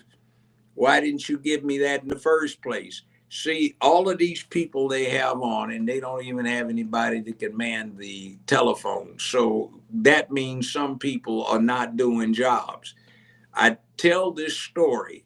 It's 53 years old. I worked with a DC think tank and I got a part-time gig, well, a full-time gig with HUD, Housing and Urban Development.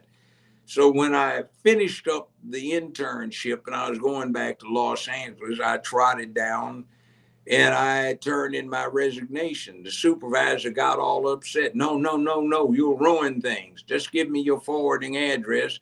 And for the next 3.5 years, I got a paycheck and didn't show up a day for work. Well, So, I mean, why am I getting paid in full and I'm not working? And that happens. We had people, I worked for the feds again when I worked with EEOC, and we had some employees that had outright disabilities. They got drunk so often they'd have to have help to the bathroom and throw up in trash cans and fall asleep on the job for 4 and 5 hours, but they got a full paycheck and nothing got done.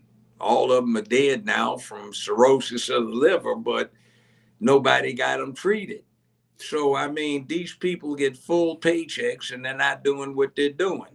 so it CDC. says, so let me say this. Trump dismisses 200 FEMA employees. President Trump has reportedly fired over 200 employees from FEMA, leading to widespread discussion on social media. The decision has sparked a debate between those who see it as a move towards government efficiency and others concerned about its impact on emergency response capabilities.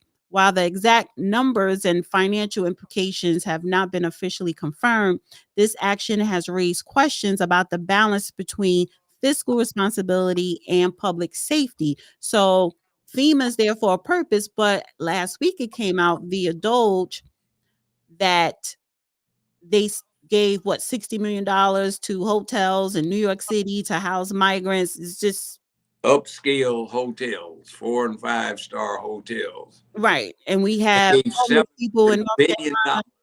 They gave $700 billion to a certain billionaire the discretion to spend, and that was not Elon Musk. All right, how did you get that? You had 87,000 new hires for IRS that got laid off or terminated, including 84,000 new armed IRS employees, which we do not need because that is the nucleus for a secret police. If anybody does not need to be armed, it is the IRS because they already have too much confidential information on every citizen. And you don't want them carrying guns. We made a mistake when 100 years ago we gave the FBI arms.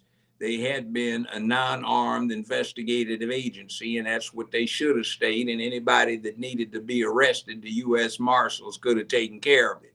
But no, we armed the FBI, and they've become a force for evil in this country because they can't keep their nose out of politics. So that is a bad move that's getting undone.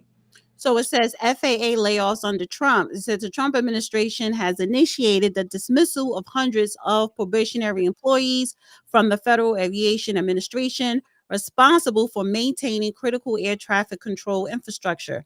This action follows closely on the heels of the devastating mid-air collision over Washington, D.C., where 67 people lost their lives. Additionally, personnel from Elon Musk's SpaceX have been brought in to review and suggest improvements to the air traffic control system amidst these layoffs and safety concerns.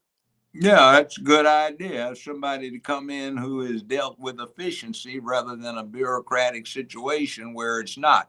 One of the main problems is a shakeup is needed because you have situations where you have too few people operating the control system, and then you have too many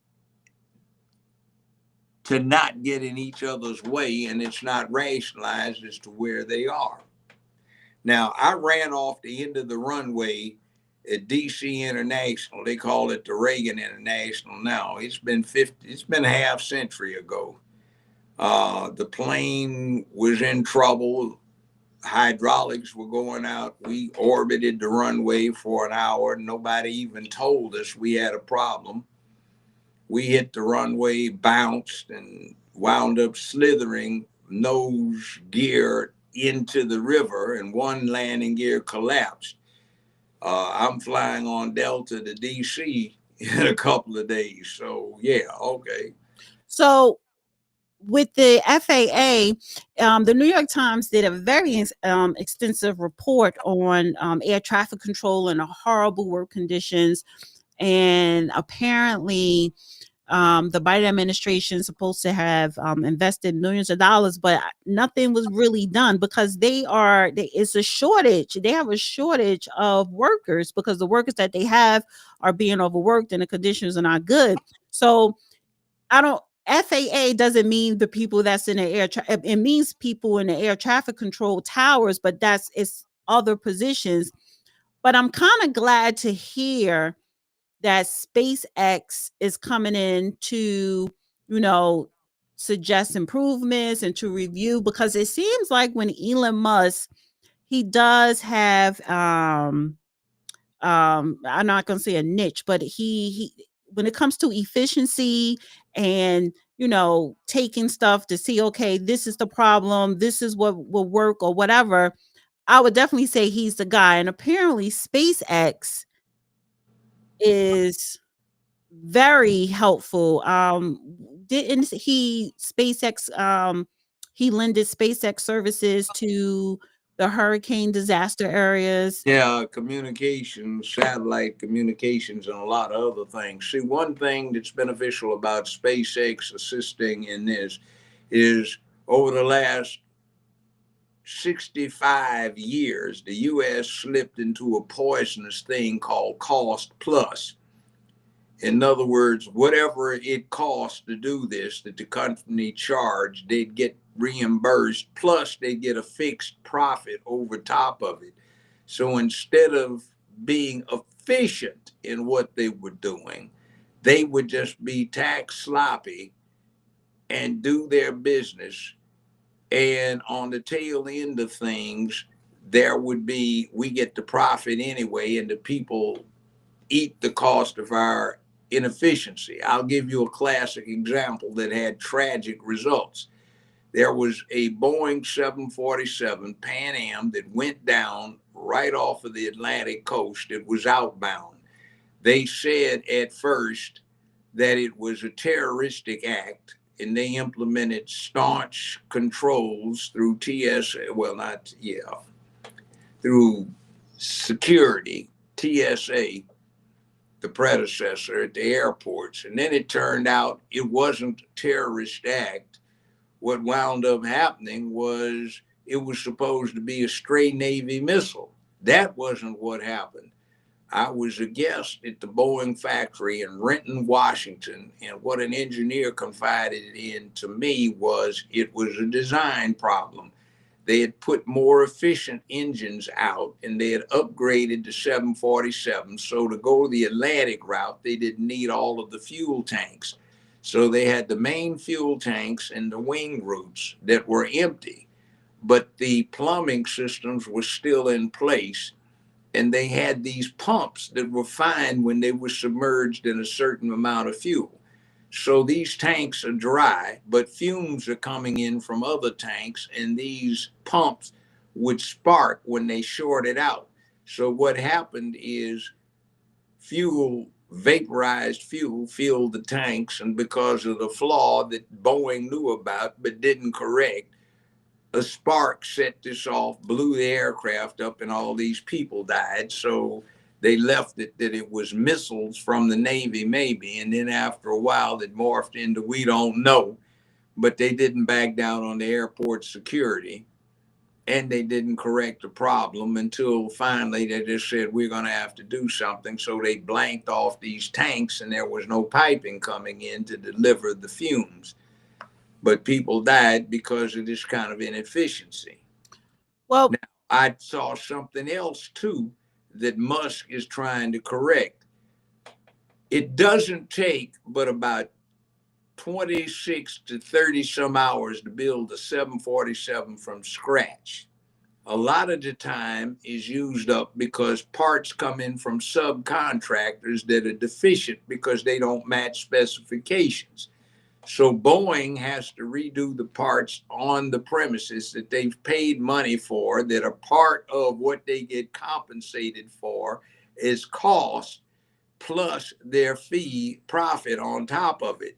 So they're wasting a lot of money because they're paying subcontractors for delivering deficient parts that they have to do CNC machining after they laze them to get the dimensions. So they're waiting, holding this 747 up that they're trying to build because the contractor delivered deficient parts, which makes Boeing have to pay double the amount of cash to a subcontractor that they can't control. Now, Musk with SpaceX doesn't have that problem, so he's coming in to say, hey, now I don't even work in aerospace industry, but I could see that coming. I said, wait a minute, what is this? Why do you have? Well, we have to go. What's the problem? I was there for like 4 days, and I watched them build 2 747s from scratch. What's holding this one up? Well, the parts that we need are out of spec, so we're having the CNC machine replace the parts we need. And we have moved this aircraft on. So instead of putting it in here where it would be easy, we have a difficult job to put it in downstream in the manufacturing process. Well, don't you guys do anything? Well, we can't get anybody to back us up on this. The subcontractors have friends in Congress, so we can't do anything with them. They get their full pay. We just put it on the cost of production the taxpayers pay it, and we get our guaranteed profit. See, that kind of stuff has been going on entirely too long. Or I tell you something else too. I went out here, and this has been years ago, Millington Naval Air Station. I knew the captain, the commander of the base, and he had me out there speaking to some non-coms in the non-commissioned officers club. So I'm watching this Navy pilot go through his things, and then he lands. So I talked to him, and he's going to gas up. So this tank truck pulls over. You would expect this on a Navy base, right? You would expect it to be a Navy truck, right? You would expect it to be some of the bulk aviation fuel that the Navy's bought. No, it had Exxon on the side of the truck. And the commander pulls out his Exxon credit card. The man on the Exxon truck swipes it, and it costs $11,400 to tank up. I'm saying, damn, you guys don't buy your fuel in bulk? He said, no, we have to pay commercial prices. In fact, higher than the airlines pay. Say, you have this Lexus. I had a Lexus. What did you pay per gallon when you last gassed up? I said, well, I did it on the way out here. And I told him how much. He had his driver take me over to the gas station on the naval base. This is a Navy base. It's an Exxon station. He was paying 17 cents a gallon more than I was paying per gallon for not premium 93 octane. He was paying this for 86 octane. He was paying 17 cents more for that than I was paying for premium, and I'm a civilian, and this is on a naval base. He said they just rip us off all the time, and nobody wants to do anything about straightening it out. And that was 32 years ago. And I'm pretty sure they never straighten it out. Yeah. Never straighten it out. Well, So that's what Musk is doing. It's like coming in what, straightening it out. yeah. Why is everybody upset that somebody's trying to save taxpayers' money? It's not like you're getting benefit for it. Mhm. It's just wasted. You got the equivalent of some idiot buying a pool table because he thinks you can do business over a pool table. There are those equivalents. And where they got that, Well, what type of people do business over pool tables? yeah. No, let's slow down for a second. Let me say this. There are certain types of people that do business over a pool table. They are the drug dealers, they are the street thugs, there are the pimps, and this is not just black from all backgrounds, but it's the low grade or street hustlers or just those type of hustlers.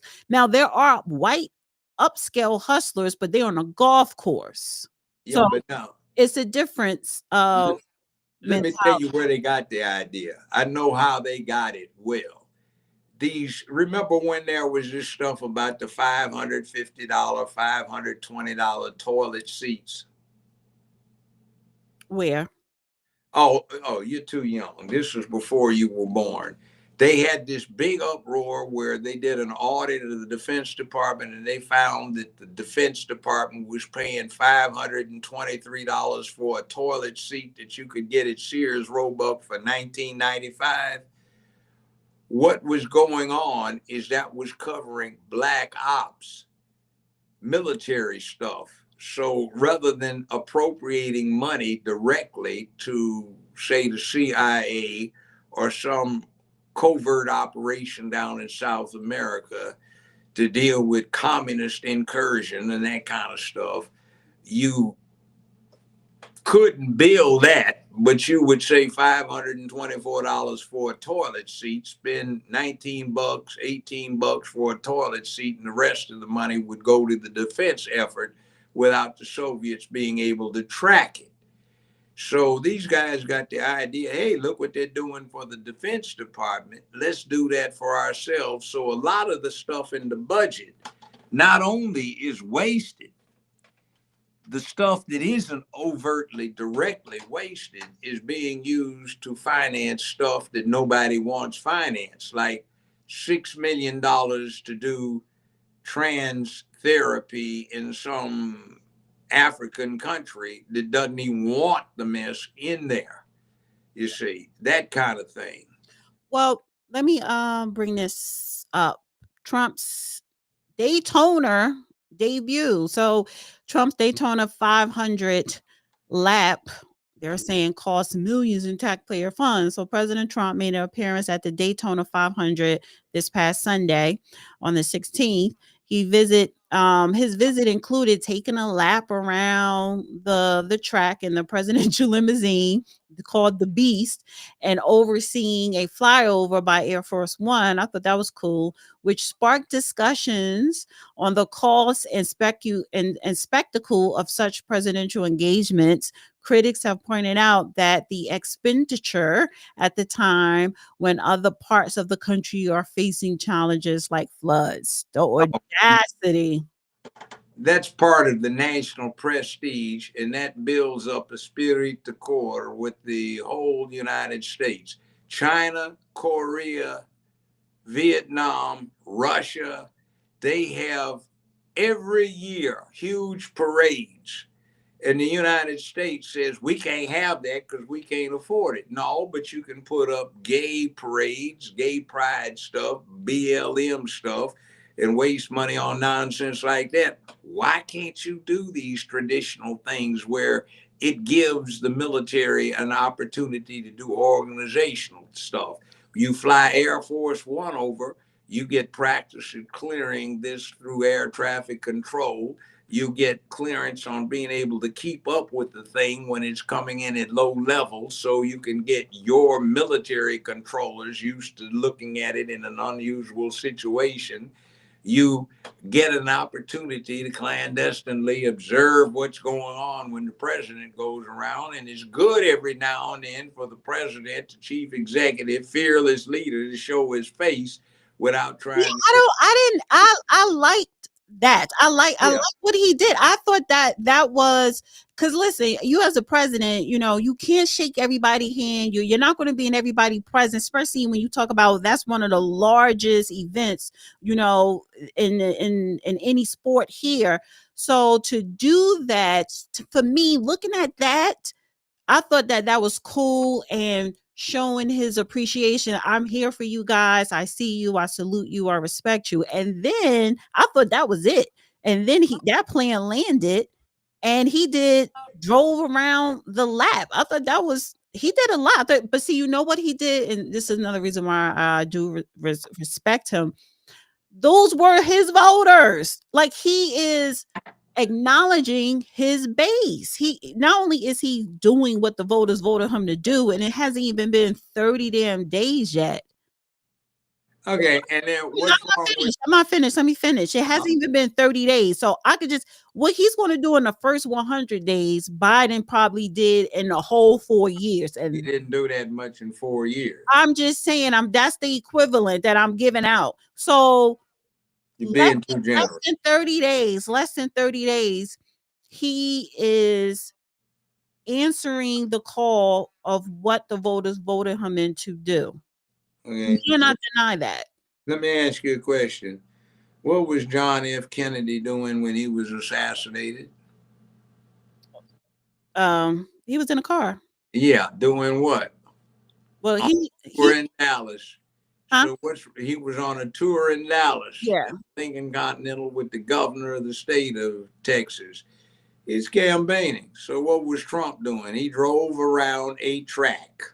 Now, let me give you a He perspective. was inside his car. Yeah. Now, let me give you a perspective.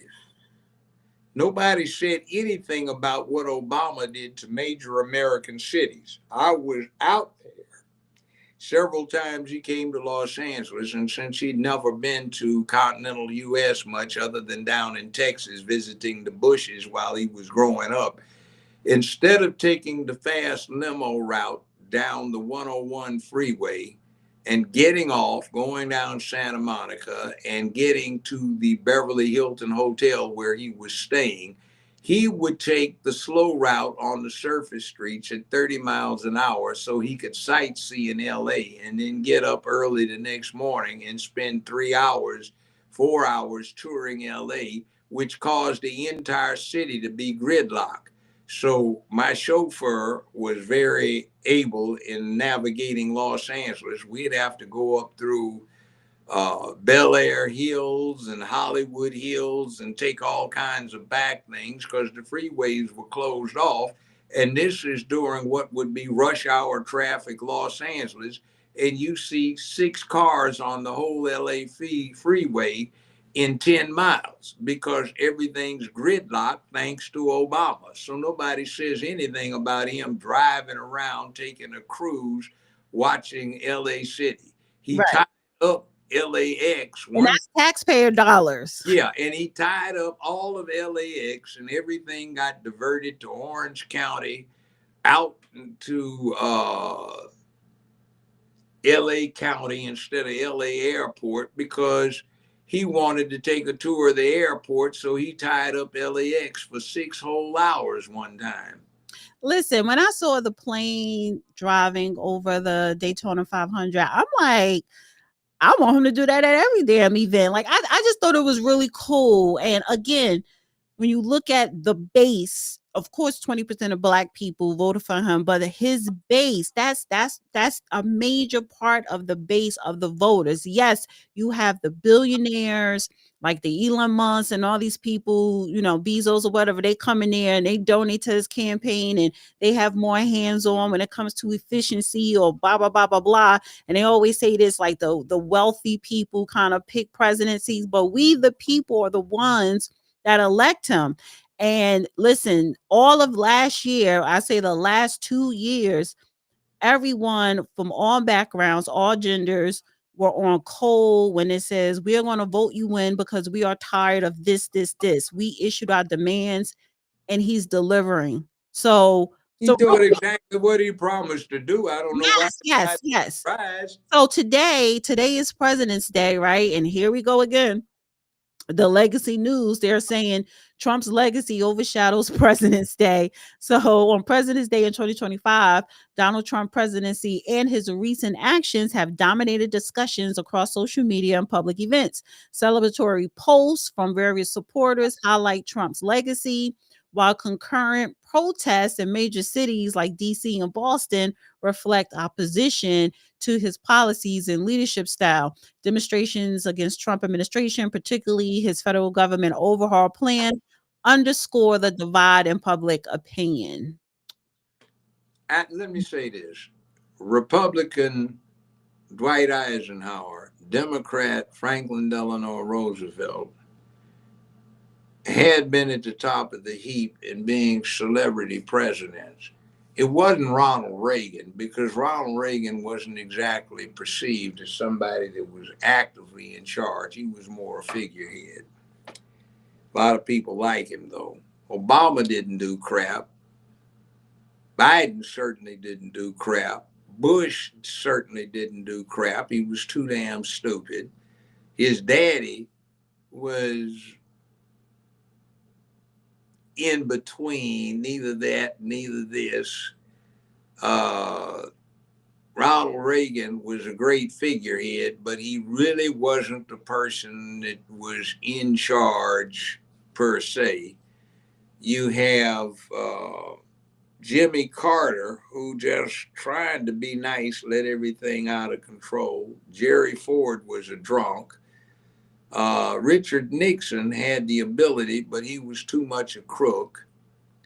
LBJ was a hell of a leader in terms of what he did, though he does not have a good reputation thanks to what was happening with the NOM, because his military acumen was deficient. Eisenhower was big time, because Eisenhower holds a record for humanity, and that is very interesting. He was the commanding general of the largest army in human history. At the end of World War II, he had under his direct command 18 million troops, 12 million of whom were American.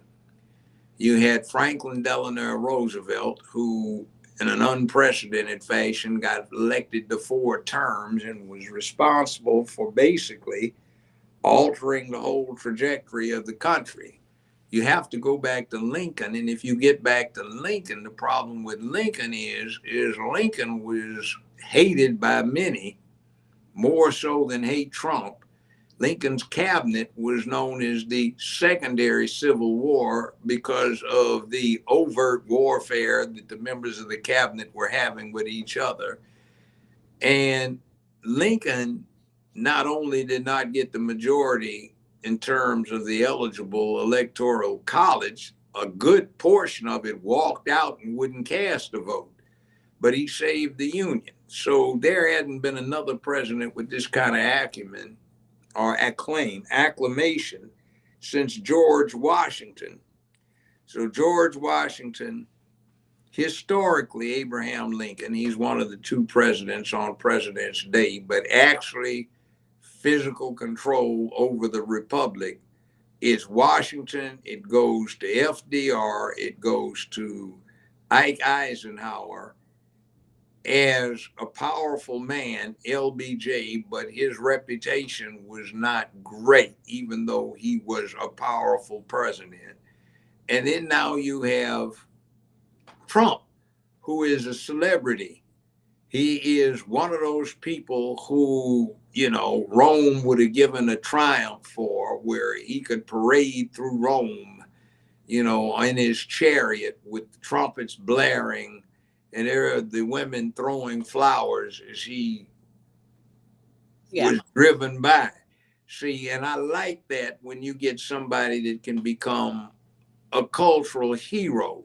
Now here we have Chicken George. What is Chicken George up for? So I want to play this clip because he referenced James Madison and another president saying, well, these other presidents didn't try to basically overthrow our governments. Let me just play this clip. Trump didn't either.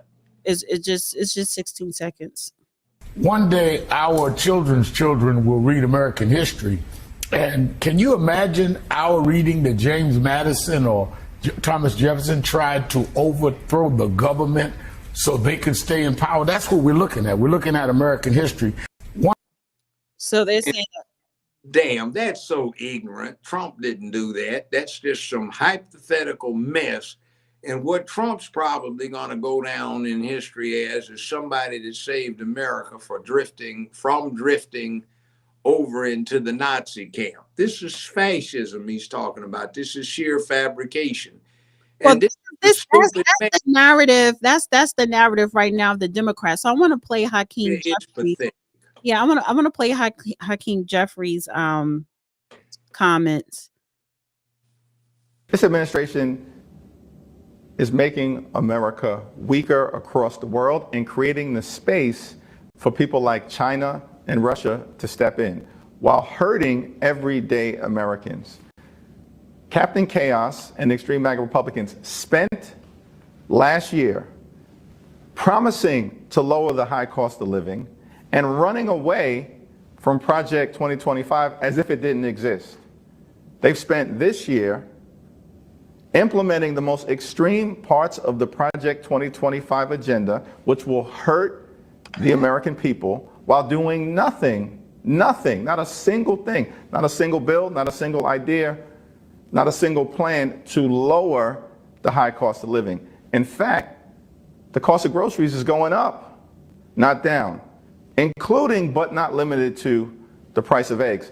We've got to hold the Republicans accountable, and we will, for the lies and the broken promises that they've told to the American people. What do you make of their conspicuous silence on that point? I mean, I cannot tell you the amount of times that we heard about the price of eggs in the lead up to this election, and now that we have the price of eggs nearly doubled, there is, crickets from the right, and suddenly the issue of high prices for groceries is no longer an issue. We cannot let the Republicans get away with their silence and inaction as it relates to the high cost of living in the United States of America. It's a problem. Housing costs are too high. Grocery costs are too high. Insurance costs are too high. Utility costs are too high. And child care costs are too high. America is clearly too expensive. That's a problem that has to be fixed. The Republicans, who now control the House, the Senate, and the presidency, promised to work to try to solve that problem. They have no interest in doing so. It was a lie. And we've got to make it clear to the American people. They broke that promise, but House Democrats are determined to keep it because we do believe that we have to build an affordable economy, that everyone in this country should have an opportunity to live the great American middle class dream, not simply to survive day to day, but to thrive. Well, I guess What the fuck is he talking about? if you drop your pants, I guess you're entitled to the dream. But if you're normal, you're not. Look at here. I want to ask you this question. He's been president for 30 days. Is he responsible for the price of eggs? He isn't. He hasn't been in 30 days. It will be 30 days in 2 days.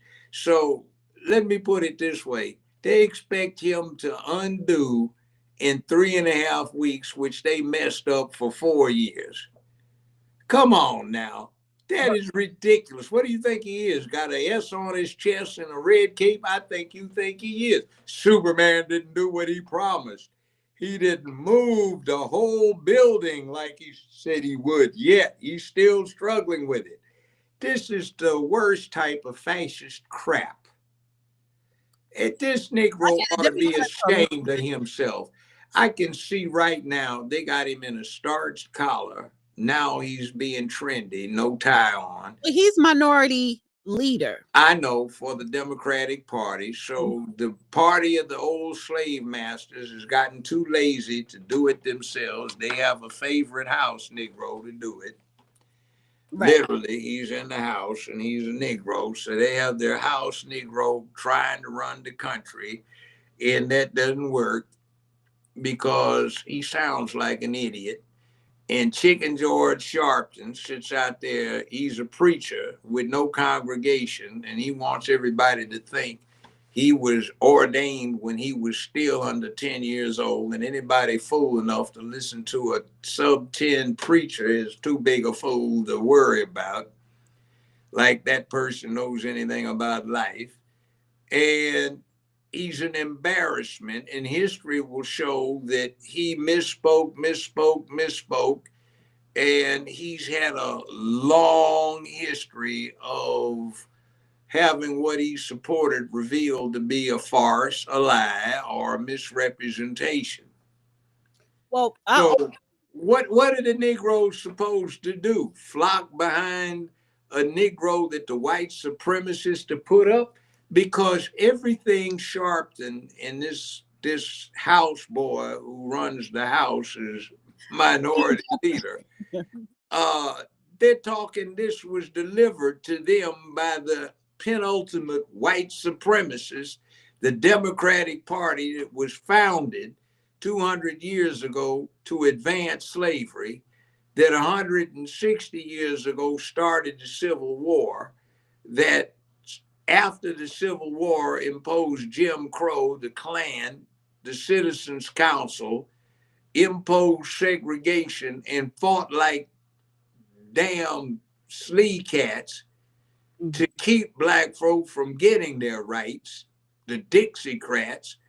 And now they never really got behind black folk except to get the vote in to do what they wanted to do when they started allying themselves with big business instead of protecting the public. And now they got some rainbow cult that they want to forcibly impose on the country, whether the country likes it or not. So who the devil are these people? listen. And then you got this one here. She's starting to peep her head back up, and they calling her. Who's that? I can't make it out. It's too small. Well, you can hear the voice. Oh my goodness. You know, I don't get out much these days. And then, you know, but spirit's tired, but you Oh, cannot be that defeated. high Never let anybody defeat that. Because then what do we have left? When you think about like, these moments where we see things that are being taken, but also let's see it as you know, nature abhors a vacuum. So where there's a vacancy, then let's fill it, right? And let's know that the reality is that the progress of our nation has always been about the expansion of rights, not the restriction of rights. We're seeing a U-turn right now. For those rights to be maintained, which means we have to be vigilant, and it's just the nature of it. Because, I mean, look at this beautiful play and everything that we know he was suppressed, he had to suppress so much.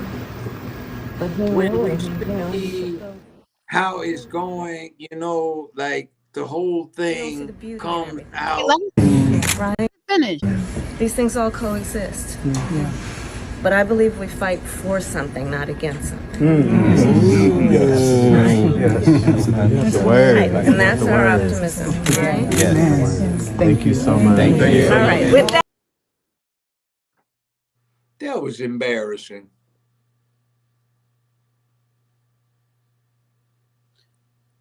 What was you? Yeah, but why do you always talk when a video is playing? Then when the video not playing, you In other words, she ain't saying shit. So the bottom line is, I treat it as an opportunity for comedy, and I know for people talk like you've been in a black church where they talk. I'm just saying we can't hear you when you talking over the. Well, the I'm just doing what they do in church when something's going on one way. We can't hear you, so it doesn't. It just sounds crazy because we can't hear what you're saying. Okay, well, what I said was, she sounds drunk. It's like, and you see, when it comes in, like, do you see it over there? It's just when it comes through the door, it's like you can feel, and like, it's like just there, and we are not against something, we are for something, Yeah, like what were you for in 4 damn years your ass was in office except to strip normalcy out of the public lexicon and put in some freak stuff with somebody that wanted to put on a sports bra and some blue panties and tuck his penis into a tight jock strap was supposed to be a woman. Well, the That's reason why I played right. her, because the reason why I played her is because I told you I might have a segment. The Democrats are losing their mind. Yes, it is. It's like You have AOC, AO Hakeem oh, I'm about to Jeffries, get to her Chicken next. George Sharpton. I need to know. Not a one of them has accomplished much of crap in their whole lives. They haven't delivered any landmark legislation. They haven't advanced the state of the people that they represent. Maxine Waters was dumb enough. Valerie and I did this thing, and it was a real laugh. Is your show on Sundays now? What? Valerie, you and Valerie, is it on Sundays now? Well, we just did it when we can, but we did Maxine Waters one time, and she went out there because she got irate because there were some homeless demonstrators that were talking about her.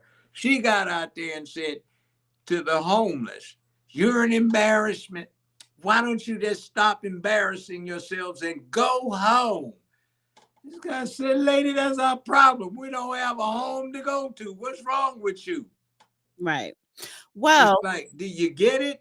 Your constituents, you go out in your district and they're hypodermic needles down on the sidewalk. You have homeless crashed out or the zombies bent over and don't fall. Democrats, they have the gift to gab. Now, Kamala Harris is all word salad, but all of them. But again, people fall for it. They just have the gift of gab, and they're not talking about nothing, but they want you to believe. They make up narratives, right? And then they keep pushing it out there in the legacy media, and the masses believe it. So I'm gonna go to AOC. She sounds like you're in a pub or a sports bar and there's an obnoxious drunk that won't shut up, that keeps talking. Right. And who is, oh God. All right, let me play this because I hope the DOJ investigate her and other politicians like her. That up to DOJ. What I find disturbing is that any member of Congress wants to educate people how to evade law enforcement. You can claim you're educating those constitutional rights. Okay, you can keep that claim. What she in fact doing is telling people don't open your door, hide in your home, don't talk to ICE.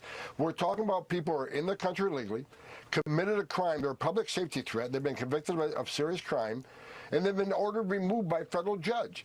So it's like AOC and others don't want ICE to enforce the laws that they enacted. She's a member of Congress. Let us enforce the laws you enacted. That's what we're supposed to do. You can't go after her. Do you think others should?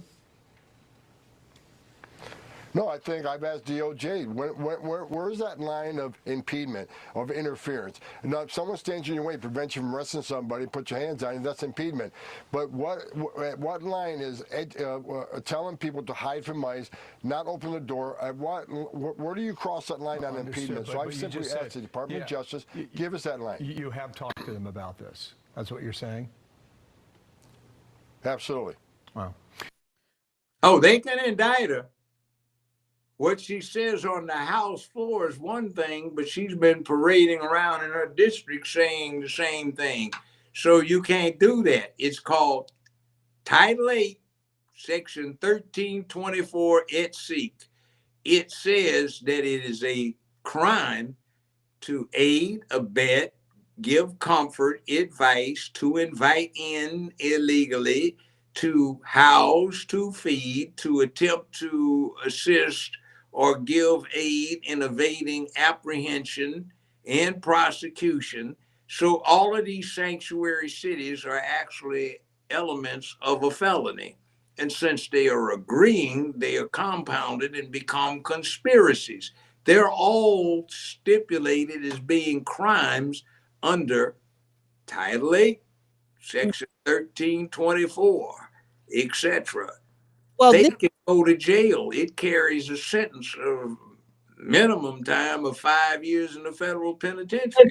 So this is the thing. It says Borders are Tom Homan suggested that Representative AOC be investigated by the Department of Justice for impending immigration enforcement law. So AOC hosted a live webinar on Wednesday advising migrants in her congressional district about their rights if they come into contact with immigration and customs enforcement ICE agents looking to deport them.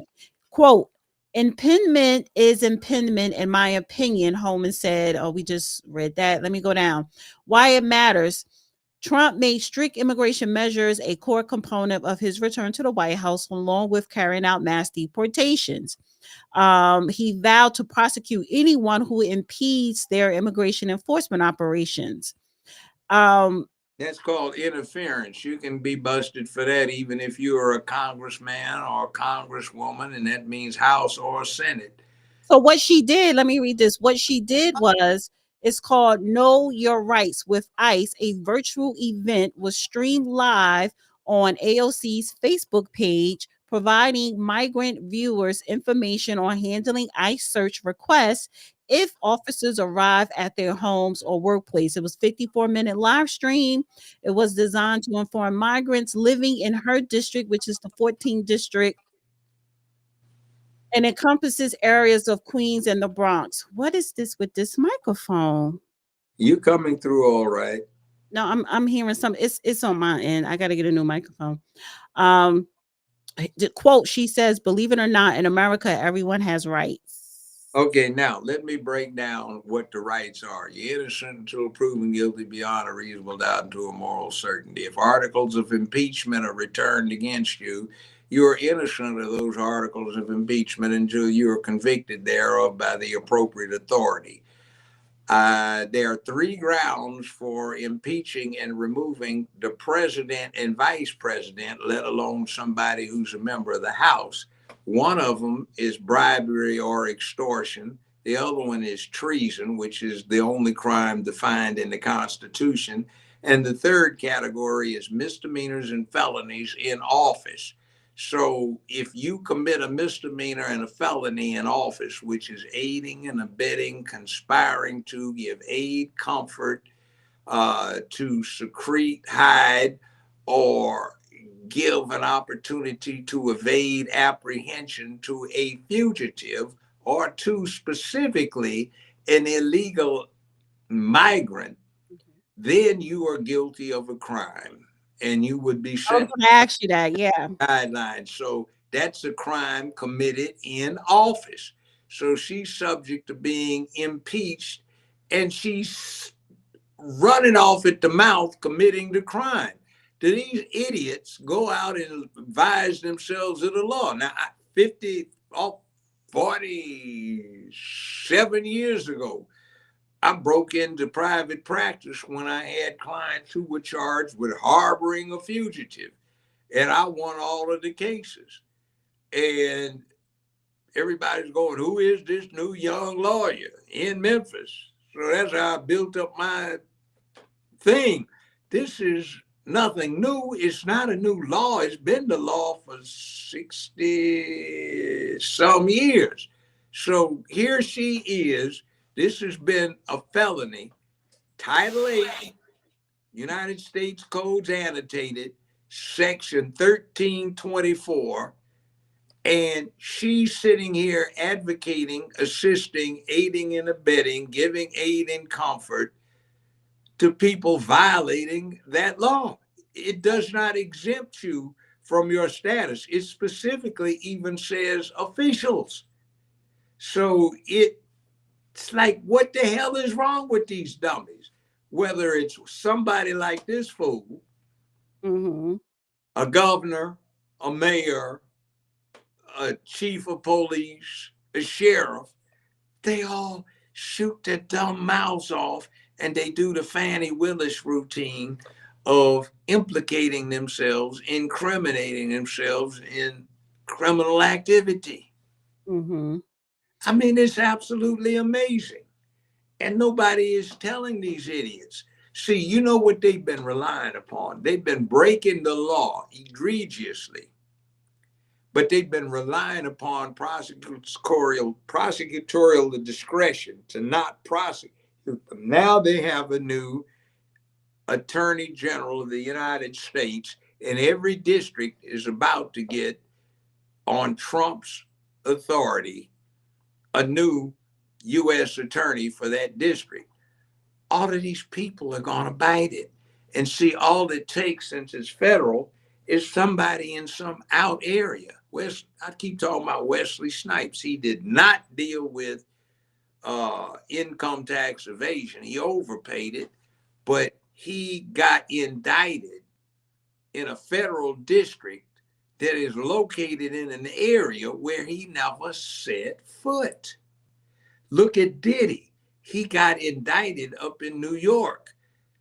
The search warrants were served in Florida and California. The alleged actions didn't even take place in New York. It's federal. You can get one of the many, many U.S. attorneys to say, I don't like these guys. Let me go after them. I'm going to submit these actions to a federal grand jury, and we'll see what goes on. And then the interesting thing is all of the people who've been pardoned, like the January 6th Congressional Committee, they no longer have Fifth Amendment protection from giving evidence. They can be compelled on pain of contempt and being locked up until they testify. I love that. So, wow. I want to. Wade's been twerping like a canary, so it's going to be cute. All right, so I want to bring this up, right? Because the Trump administration got another win. He's tasked with the Department of Government Efficiency, DOGE, Elon Musk. A federal judge has just declined to issue an order halting Elon Musk and DOGE from accessing federal data and slashing personnel. Attorneys general from 14 states are attempting to stop Musk and DOGE from accessing data in 7 federal agencies and from firing or putting on leave employees in those agencies. U.S. District Court Judge Chutkan just refused to issue a ruling from the bench. So at that point, she has not halted Musk and DOGE from continuing their actions inside the 7 agencies at issue here. Just real quickly, because of your legal background, your quick thinking. All right. 2 of the Supreme Court justices have subtly indicated that they would like to strike down the prevailing rule. It's not statutory. Those 2 being Thomas and Kavanaugh, in dicta in other decisions. They'd like to get rid of this rule that a single district court judge someplace in the country can issue a ruling that holds for the entire country. It's not what the founding fathers expected here, and it's been gained. And, you know, the right can do it, too, so the left shouldn't be too quick to oppose that. Well, guess what? The only court that was imposed by the Constitution is the Supreme Court, and it gave Congress the authority to set up such lesser courts as might be necessary. They have.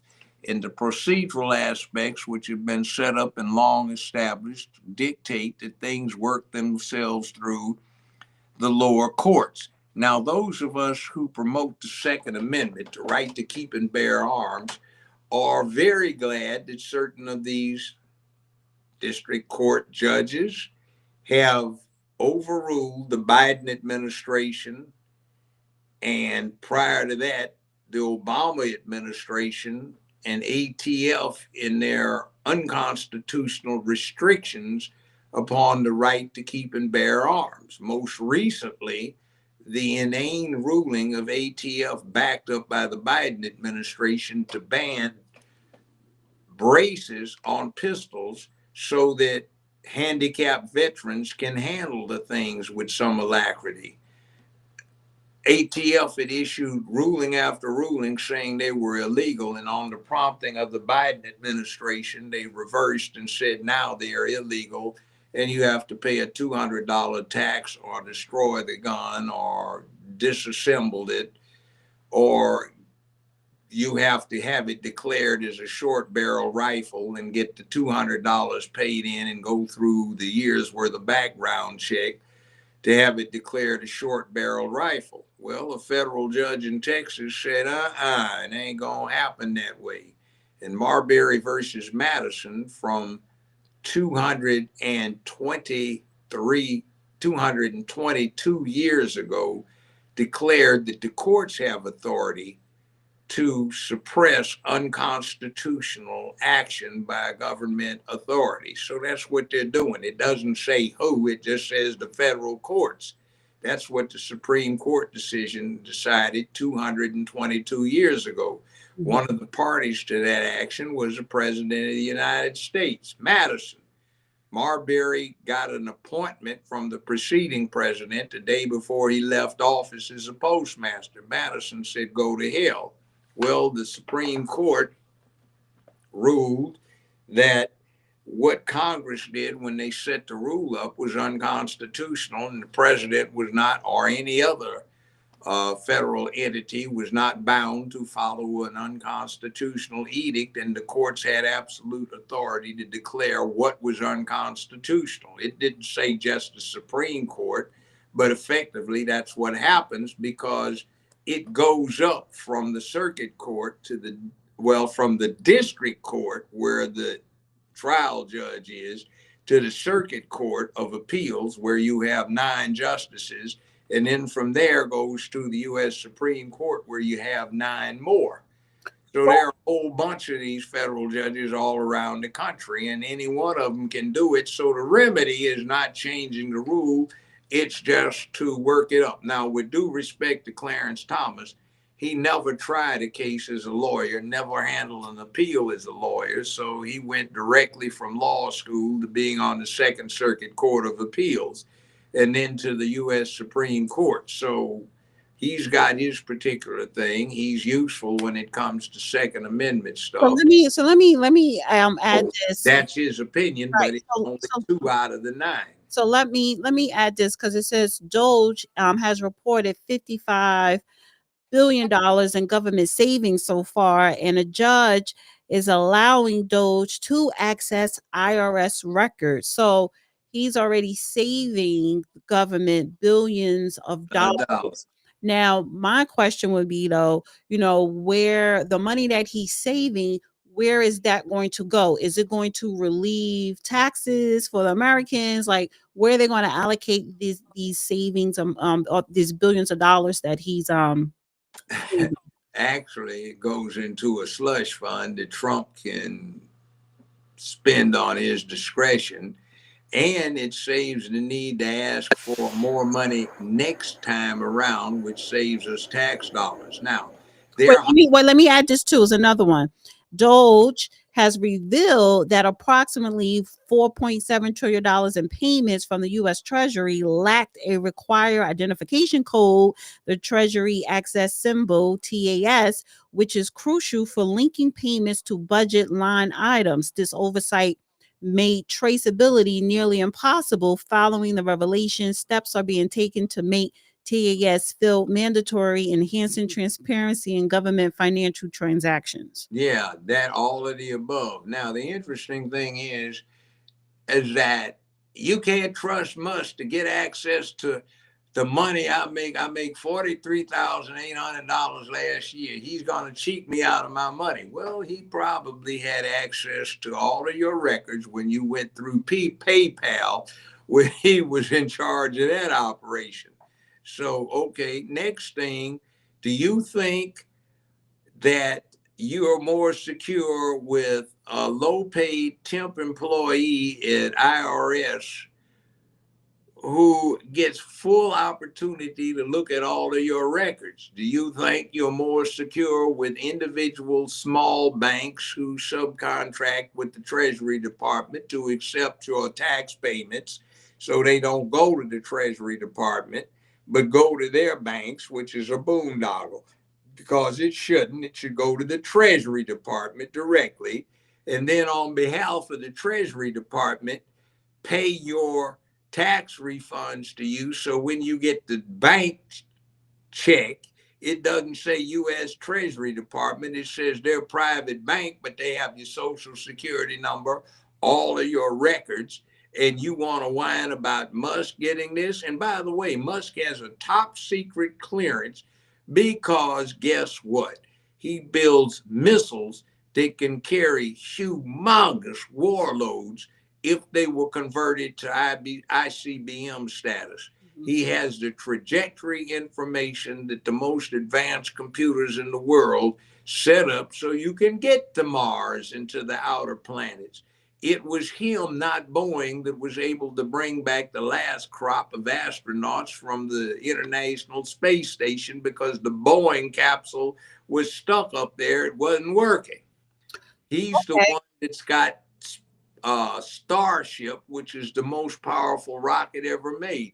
The Defense Department wants him to do 20 launches in California for the security purposes. You don't think that man's got a security clearance and he can be trusted to look at the income? I mean, listen, minimum wage? But the Biden administration probably gave him some type of security clearance to do some of those things as well. But here's the thing: after all that good stuff, yes, he is the richest man in the world, honey. Let's get messy.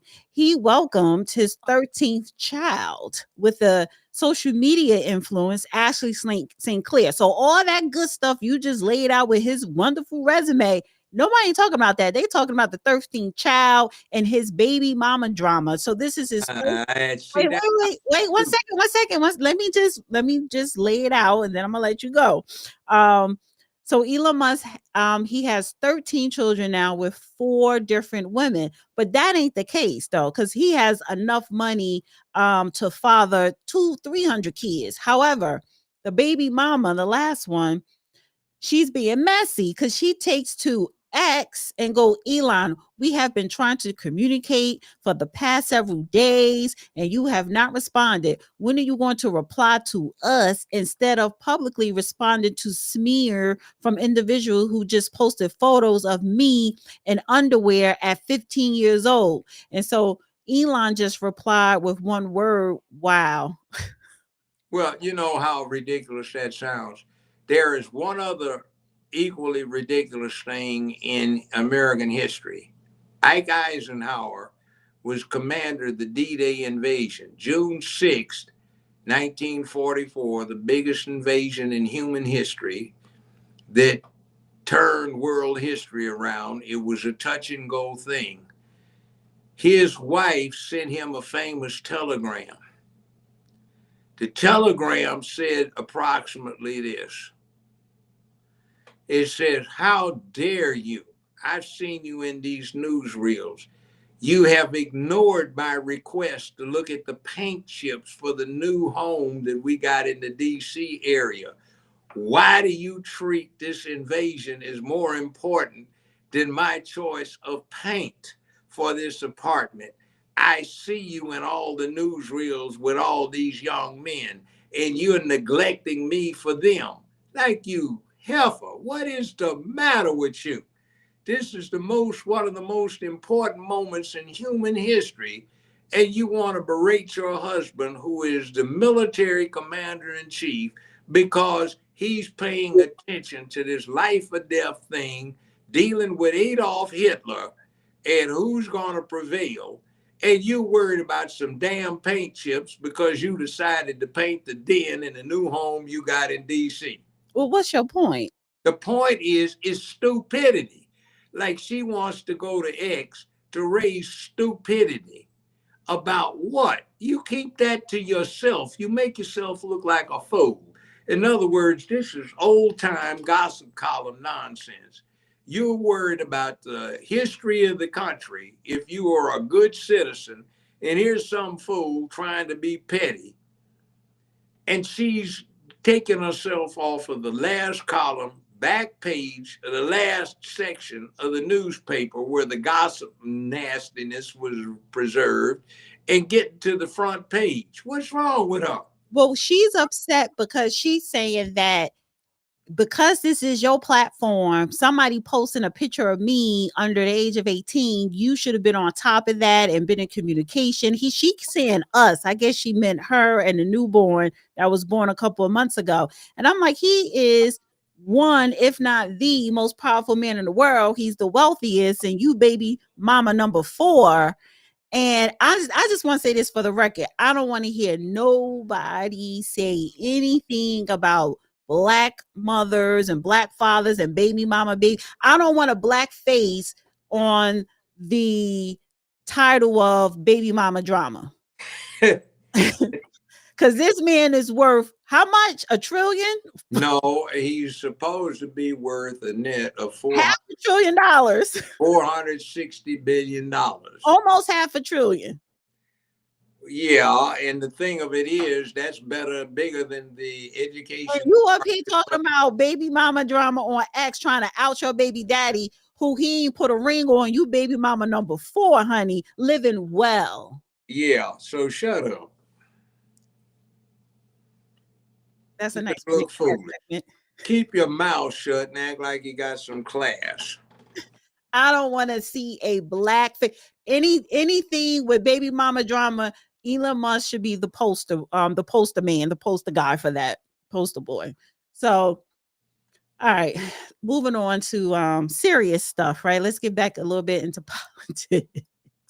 Actually, did you see the thing that Doge came up with about the $700 billion furnished to a certain billionaire for his discretion?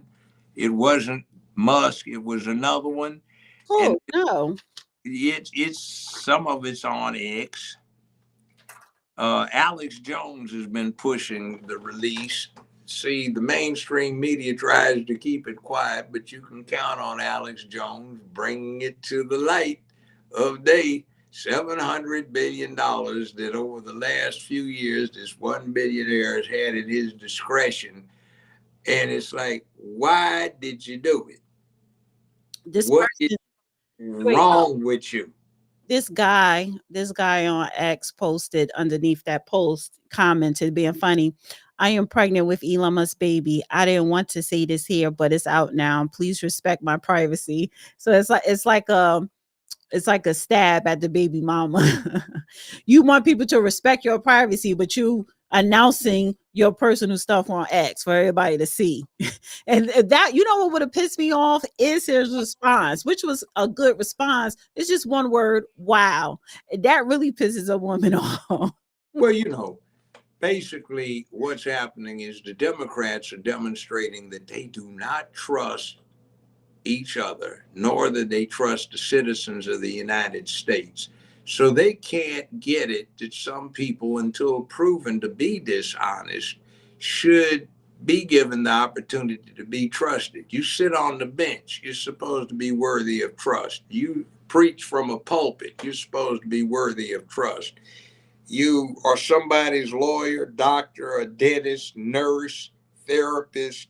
You're supposed to have trust. Not everybody does, but the presumption is that you do. But the Democrats are very quickly trying to trade that presumption of a propriety into one where everybody's presumed to be unworthy, dishonest, a cheat, and somebody that is of low character. Right. Well, I want to. In other words, you know what they're doing? What? They're trying to make everybody in the country Negro. Remember, Negroes are untrustworthy.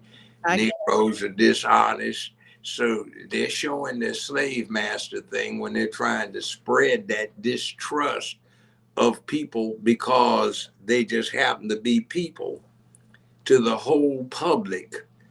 So, I've run into that. Why are you doing I want to move on to Vivek Ramaswamy. So he is running for governor of Ohio. I'm going to play this clip.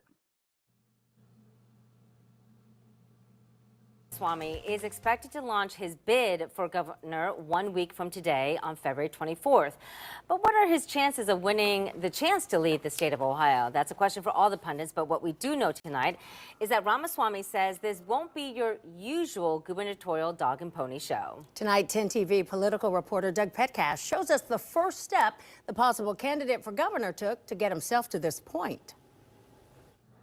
Governor Mike DeWine cannot run again because of term limits. Now the field of contenders to take his place as the state's top leader is about to get bigger, with a big name entering the race. Vivek Ramaswamy's campaign filed what's called the Designation of Treasurer form with the Ohio Secretary of State's office on Friday. The form does not specifically say it's to run for governor, but it allows the campaign to start receiving contributions and spending money. Well, he's definitely got some campaign experience from running for president and an ability to spend money and a lot of name ID, particularly for a Republican primary. The 39-year-old biotech entrepreneur and Ohio native made a national name for himself when he ran for president in 2024. Most recently, Ramaswamy served for a little while in President Trump's Department of Government Efficiency, or DOGE, before leaving that post last month. The Associated Press is reporting Ramaswamy will officially launch his campaign next Monday in Cincinnati and then make stops in several other Ohio cities right after that. Well, he's a compelling candidate, and he's an outsider, which is a pretty popular thing to be these days in Republican politics. Does Ramaswamy's entrance really mix things up?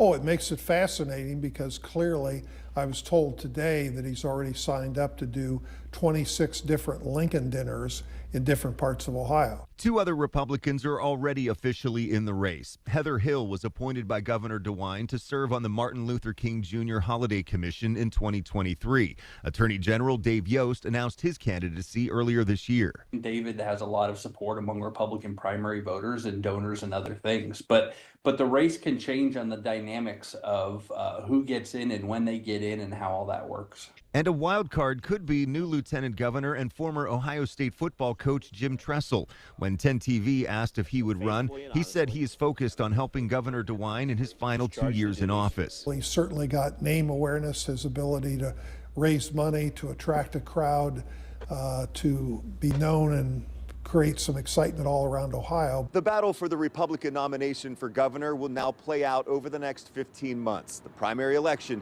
will be in May of 2026. So here's the thing. Let me say this because, I live in Ohio and I'm excited because there's going to be a lot of spotlight on this state.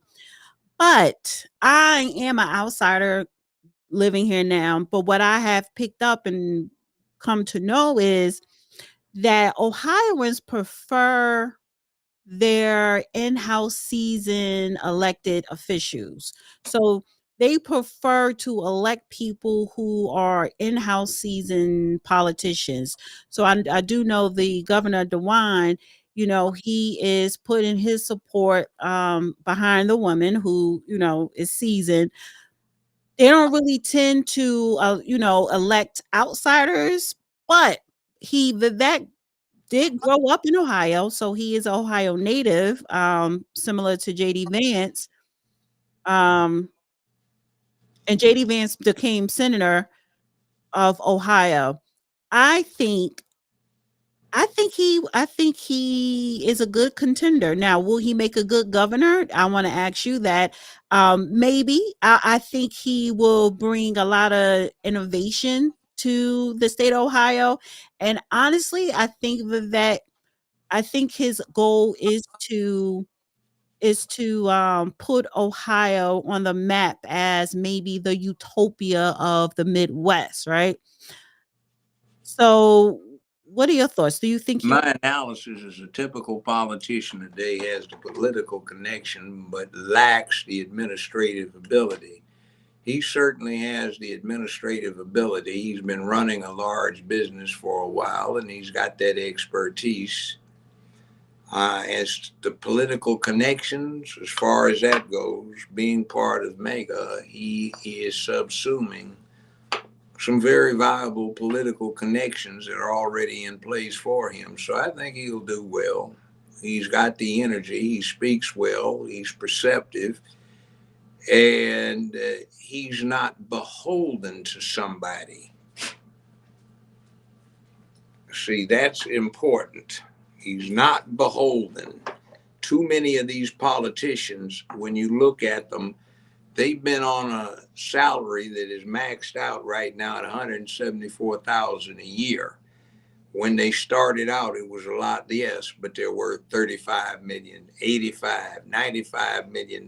You can't get that kind of money being an honest person, because statistically, it's almost impossible to devote the time that you're devoting to the job you're elected to do and translate that little change that you're living off of in a relatively expensive lifestyle, because you have to entertain, travel a lot, dress the role, and show up at all of the functions and all of this other stuff. And you don't have a Secret Service transporting you around or free airline fare on Air Force One. So you have to spend it out of your pocket.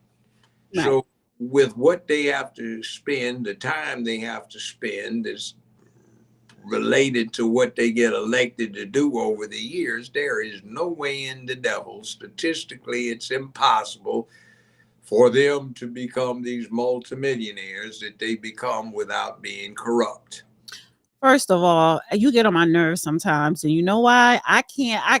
You never let me lead. You're not psychic, so you didn't know what I was going to do. But it's when I do it, you'll know what I'm talking about right now. So, but I'm gonna save it towards the end, because I was saving that quote towards it. Were you quoting somebody, or did you just make that up yourself? Let me ask you I that. made that up myself. Right. So you'll know what I'm talking about when I bring it up. But getting back to Vivek real quick, my goal, and that's on my list to do. I would definitely be interviewing that man, because he is going to, matter of fact, he's going to be in Cleveland area, in the suburbs of Cleveland next week. And I'm going to make it my business to be there. And I also want to interview the other Republican candidates as well, and the Democrats. So I'm excited for the state of Ohio. By the way, get yourself a press credential. You do reports. You have. Yes, you know what? And I have to figure out how to do that. But thank you. Just go to the police department. And I'm excited because, Vivek, he going to bring Showtime at the Apollo to New York. However, I mean, not New York, to Ohio. But see, that may be a downside, because what I have picked up with Ohioans, they are an enclave. Now, they treat you nice when you come here to visit. But if you want to stay here, you have to assimilate and adapt to the culture. A lot of things, they have a lot of in-home, like a lot of foods, a lot of agriculture, and everything is in-house. They do bringing outsources in, but a lot of it is homegrown. So, and Vivek is flashy. So I don't know how much Columbus. He will be. You know what? Let me say this about Vivek. He will probably have been Obama 2.0 for the Democrat Party if he was a Democrat. Probably. Yeah. But I do want to stay on Ohio for a minute, because I thought this was rather funny and fascinating and strange. And I want to play this video and get your reaction to it. Sponsored by Democratic State Representatives Anita Somani, an OBGYN from Dublin, and Tristan Rader of Lakewood. The whole entire point of this bill is to call out the hypocrisy of particularly the state legislature when they bring forward bills to regulate women's bodies. Now, there are exceptions to the proposed law, which include sperm donation, contraception, and members of the LGBTQ community. Men face a maximum $10,000 fine after the third offense if they have sex with a woman without the intention of conceiving a child. Men have the same rights no matter where they go in the country. Women have rights based on where they live. It just misses the most basic biological facts and leans in towards middle school humor. Austin Beigel with End Abortion Ohio calls the proposal disrespectful to the pro-life community and a waste of state resources. They have to review it when they file it. They're going to have to stick a legal team on it, wasting time on that and delaying other bills that are trying to be reviewed as well. ABC6 asking viewers about the proposal in an online poll. 26% said it's a good idea. 74% telling us it's a waste of time. This may be considered a waste of money by some people, but we have had far bigger misuse of taxpayer money in bills that have been proposed and passed. The final draft still being written. The proposed legislation will get a hearing after it's submitted. But with a Republican-controlled legislature, the bill not expected to go anywhere. For this particular bill, that's certainly okay. Again, the whole point of this bill wasn't to get it passed. The whole point of this bill was to call out the hypocrisy. Well, the hypocrisy that's obvious to me is the exemption of this particular clade of individuals that have, by choice, a peculiar taste when it comes to erotic relief. So That won't fly. And you know what's missing here? what? 3 words: lack of, well, 4, lack of common sense. Yeah, so it seemed like it was like a spoof bill because it says Ohio Democrats have introduced a bill that will fine straight men for ejaculating without the intent to conceive. And so it will ban ejaculation without intent to conceive, and you could get imposed a $1,000 fine for the first offense. Except for LGBT Time in, people, it says, yeah. time in jail on the moral offense. That's so So it's like, okay, if women can have an abortion, then men, you can't ejaculate unless you plan on making a baby. Okay, now, you know what's really stupid about it? It presumes that the only people in support of regulating abortions are men. Like there are no women that support the regulation thereof. I see what you're saying. In other words, it's just dumb all the way across. And you However, let me push back a little bit to that because legislation for that purpose. yeah, let me push back a little bit because when abortion was illegal before Roe versus Wade, there were all men on the Supreme Court. And majority of the judges, even on a federal and local level, were majority men making that decision of passing. That really doesn't have much to do with it. When you're a judge, it's like being a referee or an umpire in a ball game. You may live in that town, but you try to be fair, and it has nothing to do with your orientation as to whether you perceive this to be a ball or a strike, whether you perceive this to be inbounds or the ball's down, or it's an incomplete pass or an intentional downing of the ball. You know, that's what referees do. That's what people who make the decisions do. So it's got very little to do with what a person's gender is about. Look at the 2 conservative justices that Trump put on the Supreme Court. They're women, so No, I get it. yeah, I mean, it's like you say this is a gender specific thing as to how some rule. No, it's not. It's got to do with personal philosophy, and that philosophy difference migrates between men and women. So 2 more quick things I wanted just to bring to your attention. Remember we was talking about Jay-Z and, you know, that lawsuit that Tony Busby guy was bringing against him with the girl saying that she was Did she dismiss her case? yeah, so let me just say it. So attorney Tony Busby has dropped the rape lawsuit against Jay-Z. Counsel for plaintiff have discussed his matter with counsel for each defendant who acknowledge and consent to this submission. Now, I heard that Jay-Z plans on suing the Busby firm. Jay-Z, the fictional tale they created was laughable, if not for the seriousness of the claims. I would not wish this experience on anyone. The trauma that my wife, my children, my loved ones, and I have endured can never be dismissed. This 1-800 lawyer gets to file a suit hiding behind a Jane Doe. And when they quickly realize that the money grab is going to fail, they get to walk away with no repercussions. The system has failed. I think it's an ethics matter. Mm-hmm. I had a conversation at an Emmy party. I got nominated for an Emmy for the 3rd time. Didn't get it, but I was having a conversation with a certain female lawyer who is notorious for supposedly protecting women's rights, and she had had a little bit too much wine, and she was pontificating on how she made a lot of money by extorting innocent men with threats of accusing them of sexual misconduct. Hmm. Well, his lawyer, Alex Spiro, says by standing up in the face of heinous and false allegations, Jay has done what few can.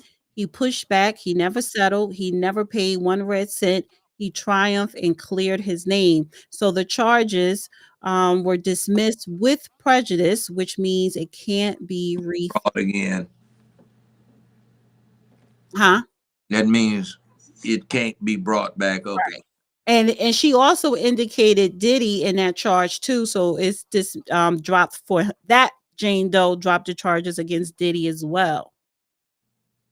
Well, you know, it's kind of sort of this law game has morphed into something because there are so little consequences for falsity, dishonesty, and lack of common sense, and also lack of knowledge of what you're doing, that people have gotten in the habit. The other thing is that the people that really need to be able to get into the courts are priced out, and too many things that are set up for the benefit of ordinary people cannot be used because of the red tape and the expense of getting through the red tape. Mhm. All right, so this is the last thing, and this is I'm about to share this, and this is what I was talking about earlier that you said before I got to share it. Guess say I need to get a new where did it go? Wait a minute. Is this? Oh no, I didn't want this. It was this. So it's President's Day today, and this is a quote that I found true, which you already said in your own words. You can't get rich in politics unless you're a crook. Harry S. Truman. that's true. And were you even born when he was president? Yeah, I was. Oh, but you didn't know he said this back then when you were a kid. I mean, we've heard this lately, but I mean, it's been said over and over. That's the truth. Like they have another one. I don't know who said it, but it's common. It says, in America, the people get the representation they deserve. If the representation is horrible, that's because the people deserve horrible representation because they haven't done their job. We have to vote for these people.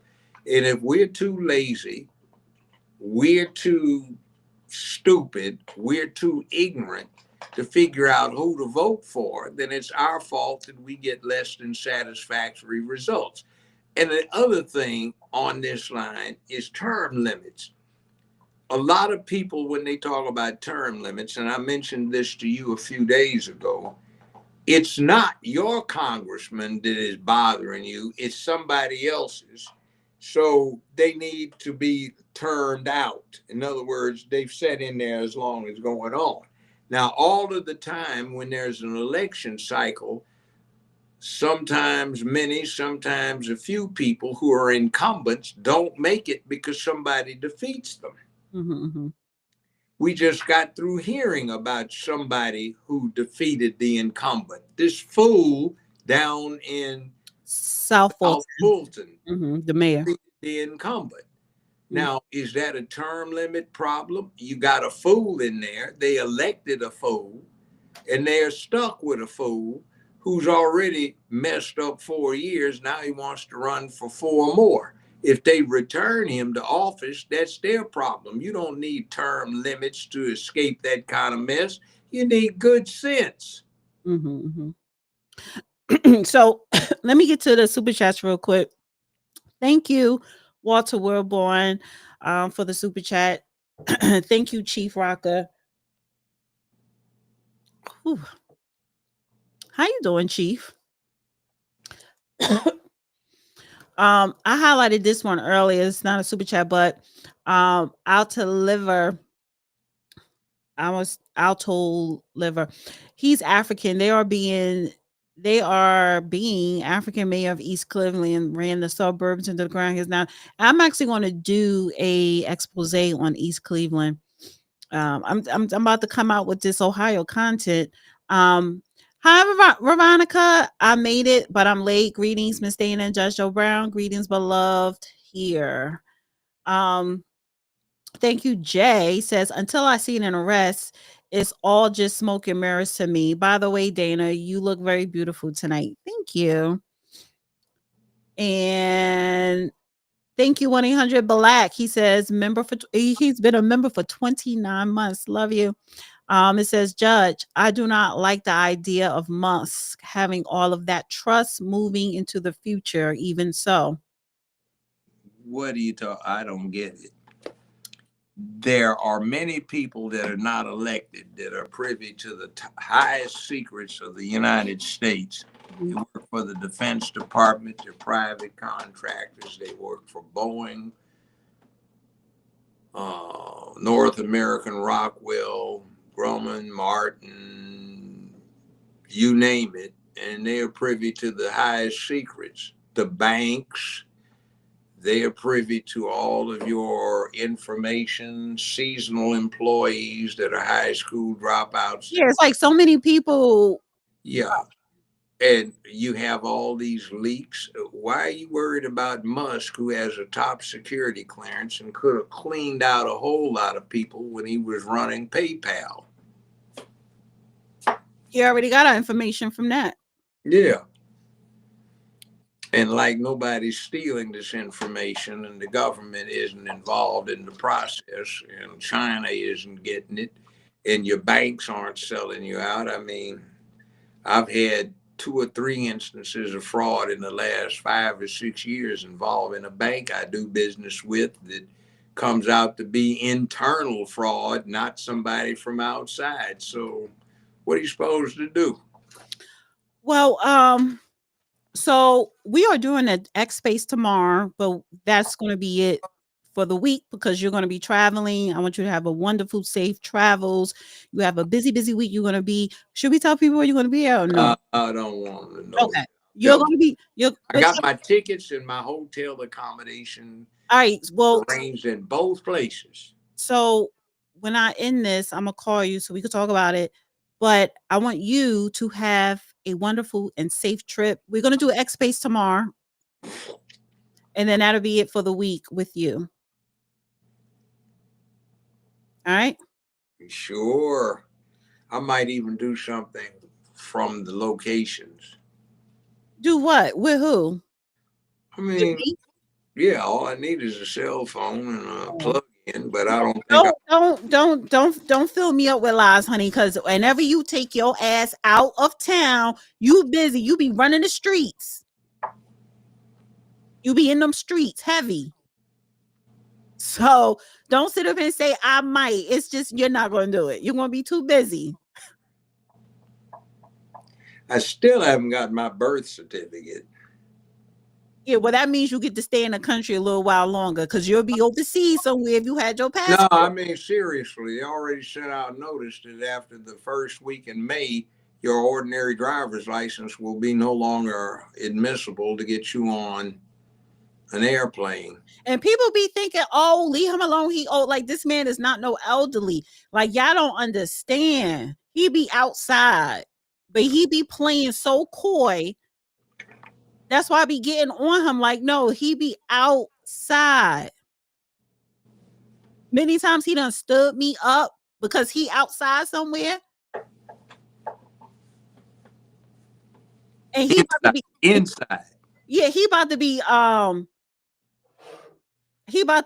hopping on and off planes, and honey, he don't go past row 4. Unless they have 6 in first. So he gonna be feeling himself this week.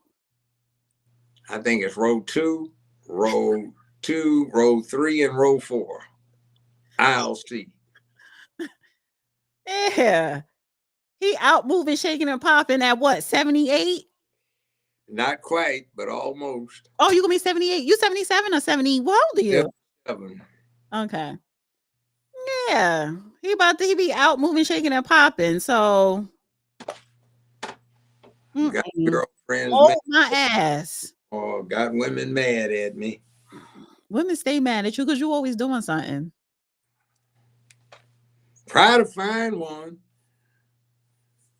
God, please. All right. Say good night. Good night. We'll see you guys tomorrow on X at Judge Joe Brown TV and me at The Real Dana #7. So we'll see you on X tomorrow.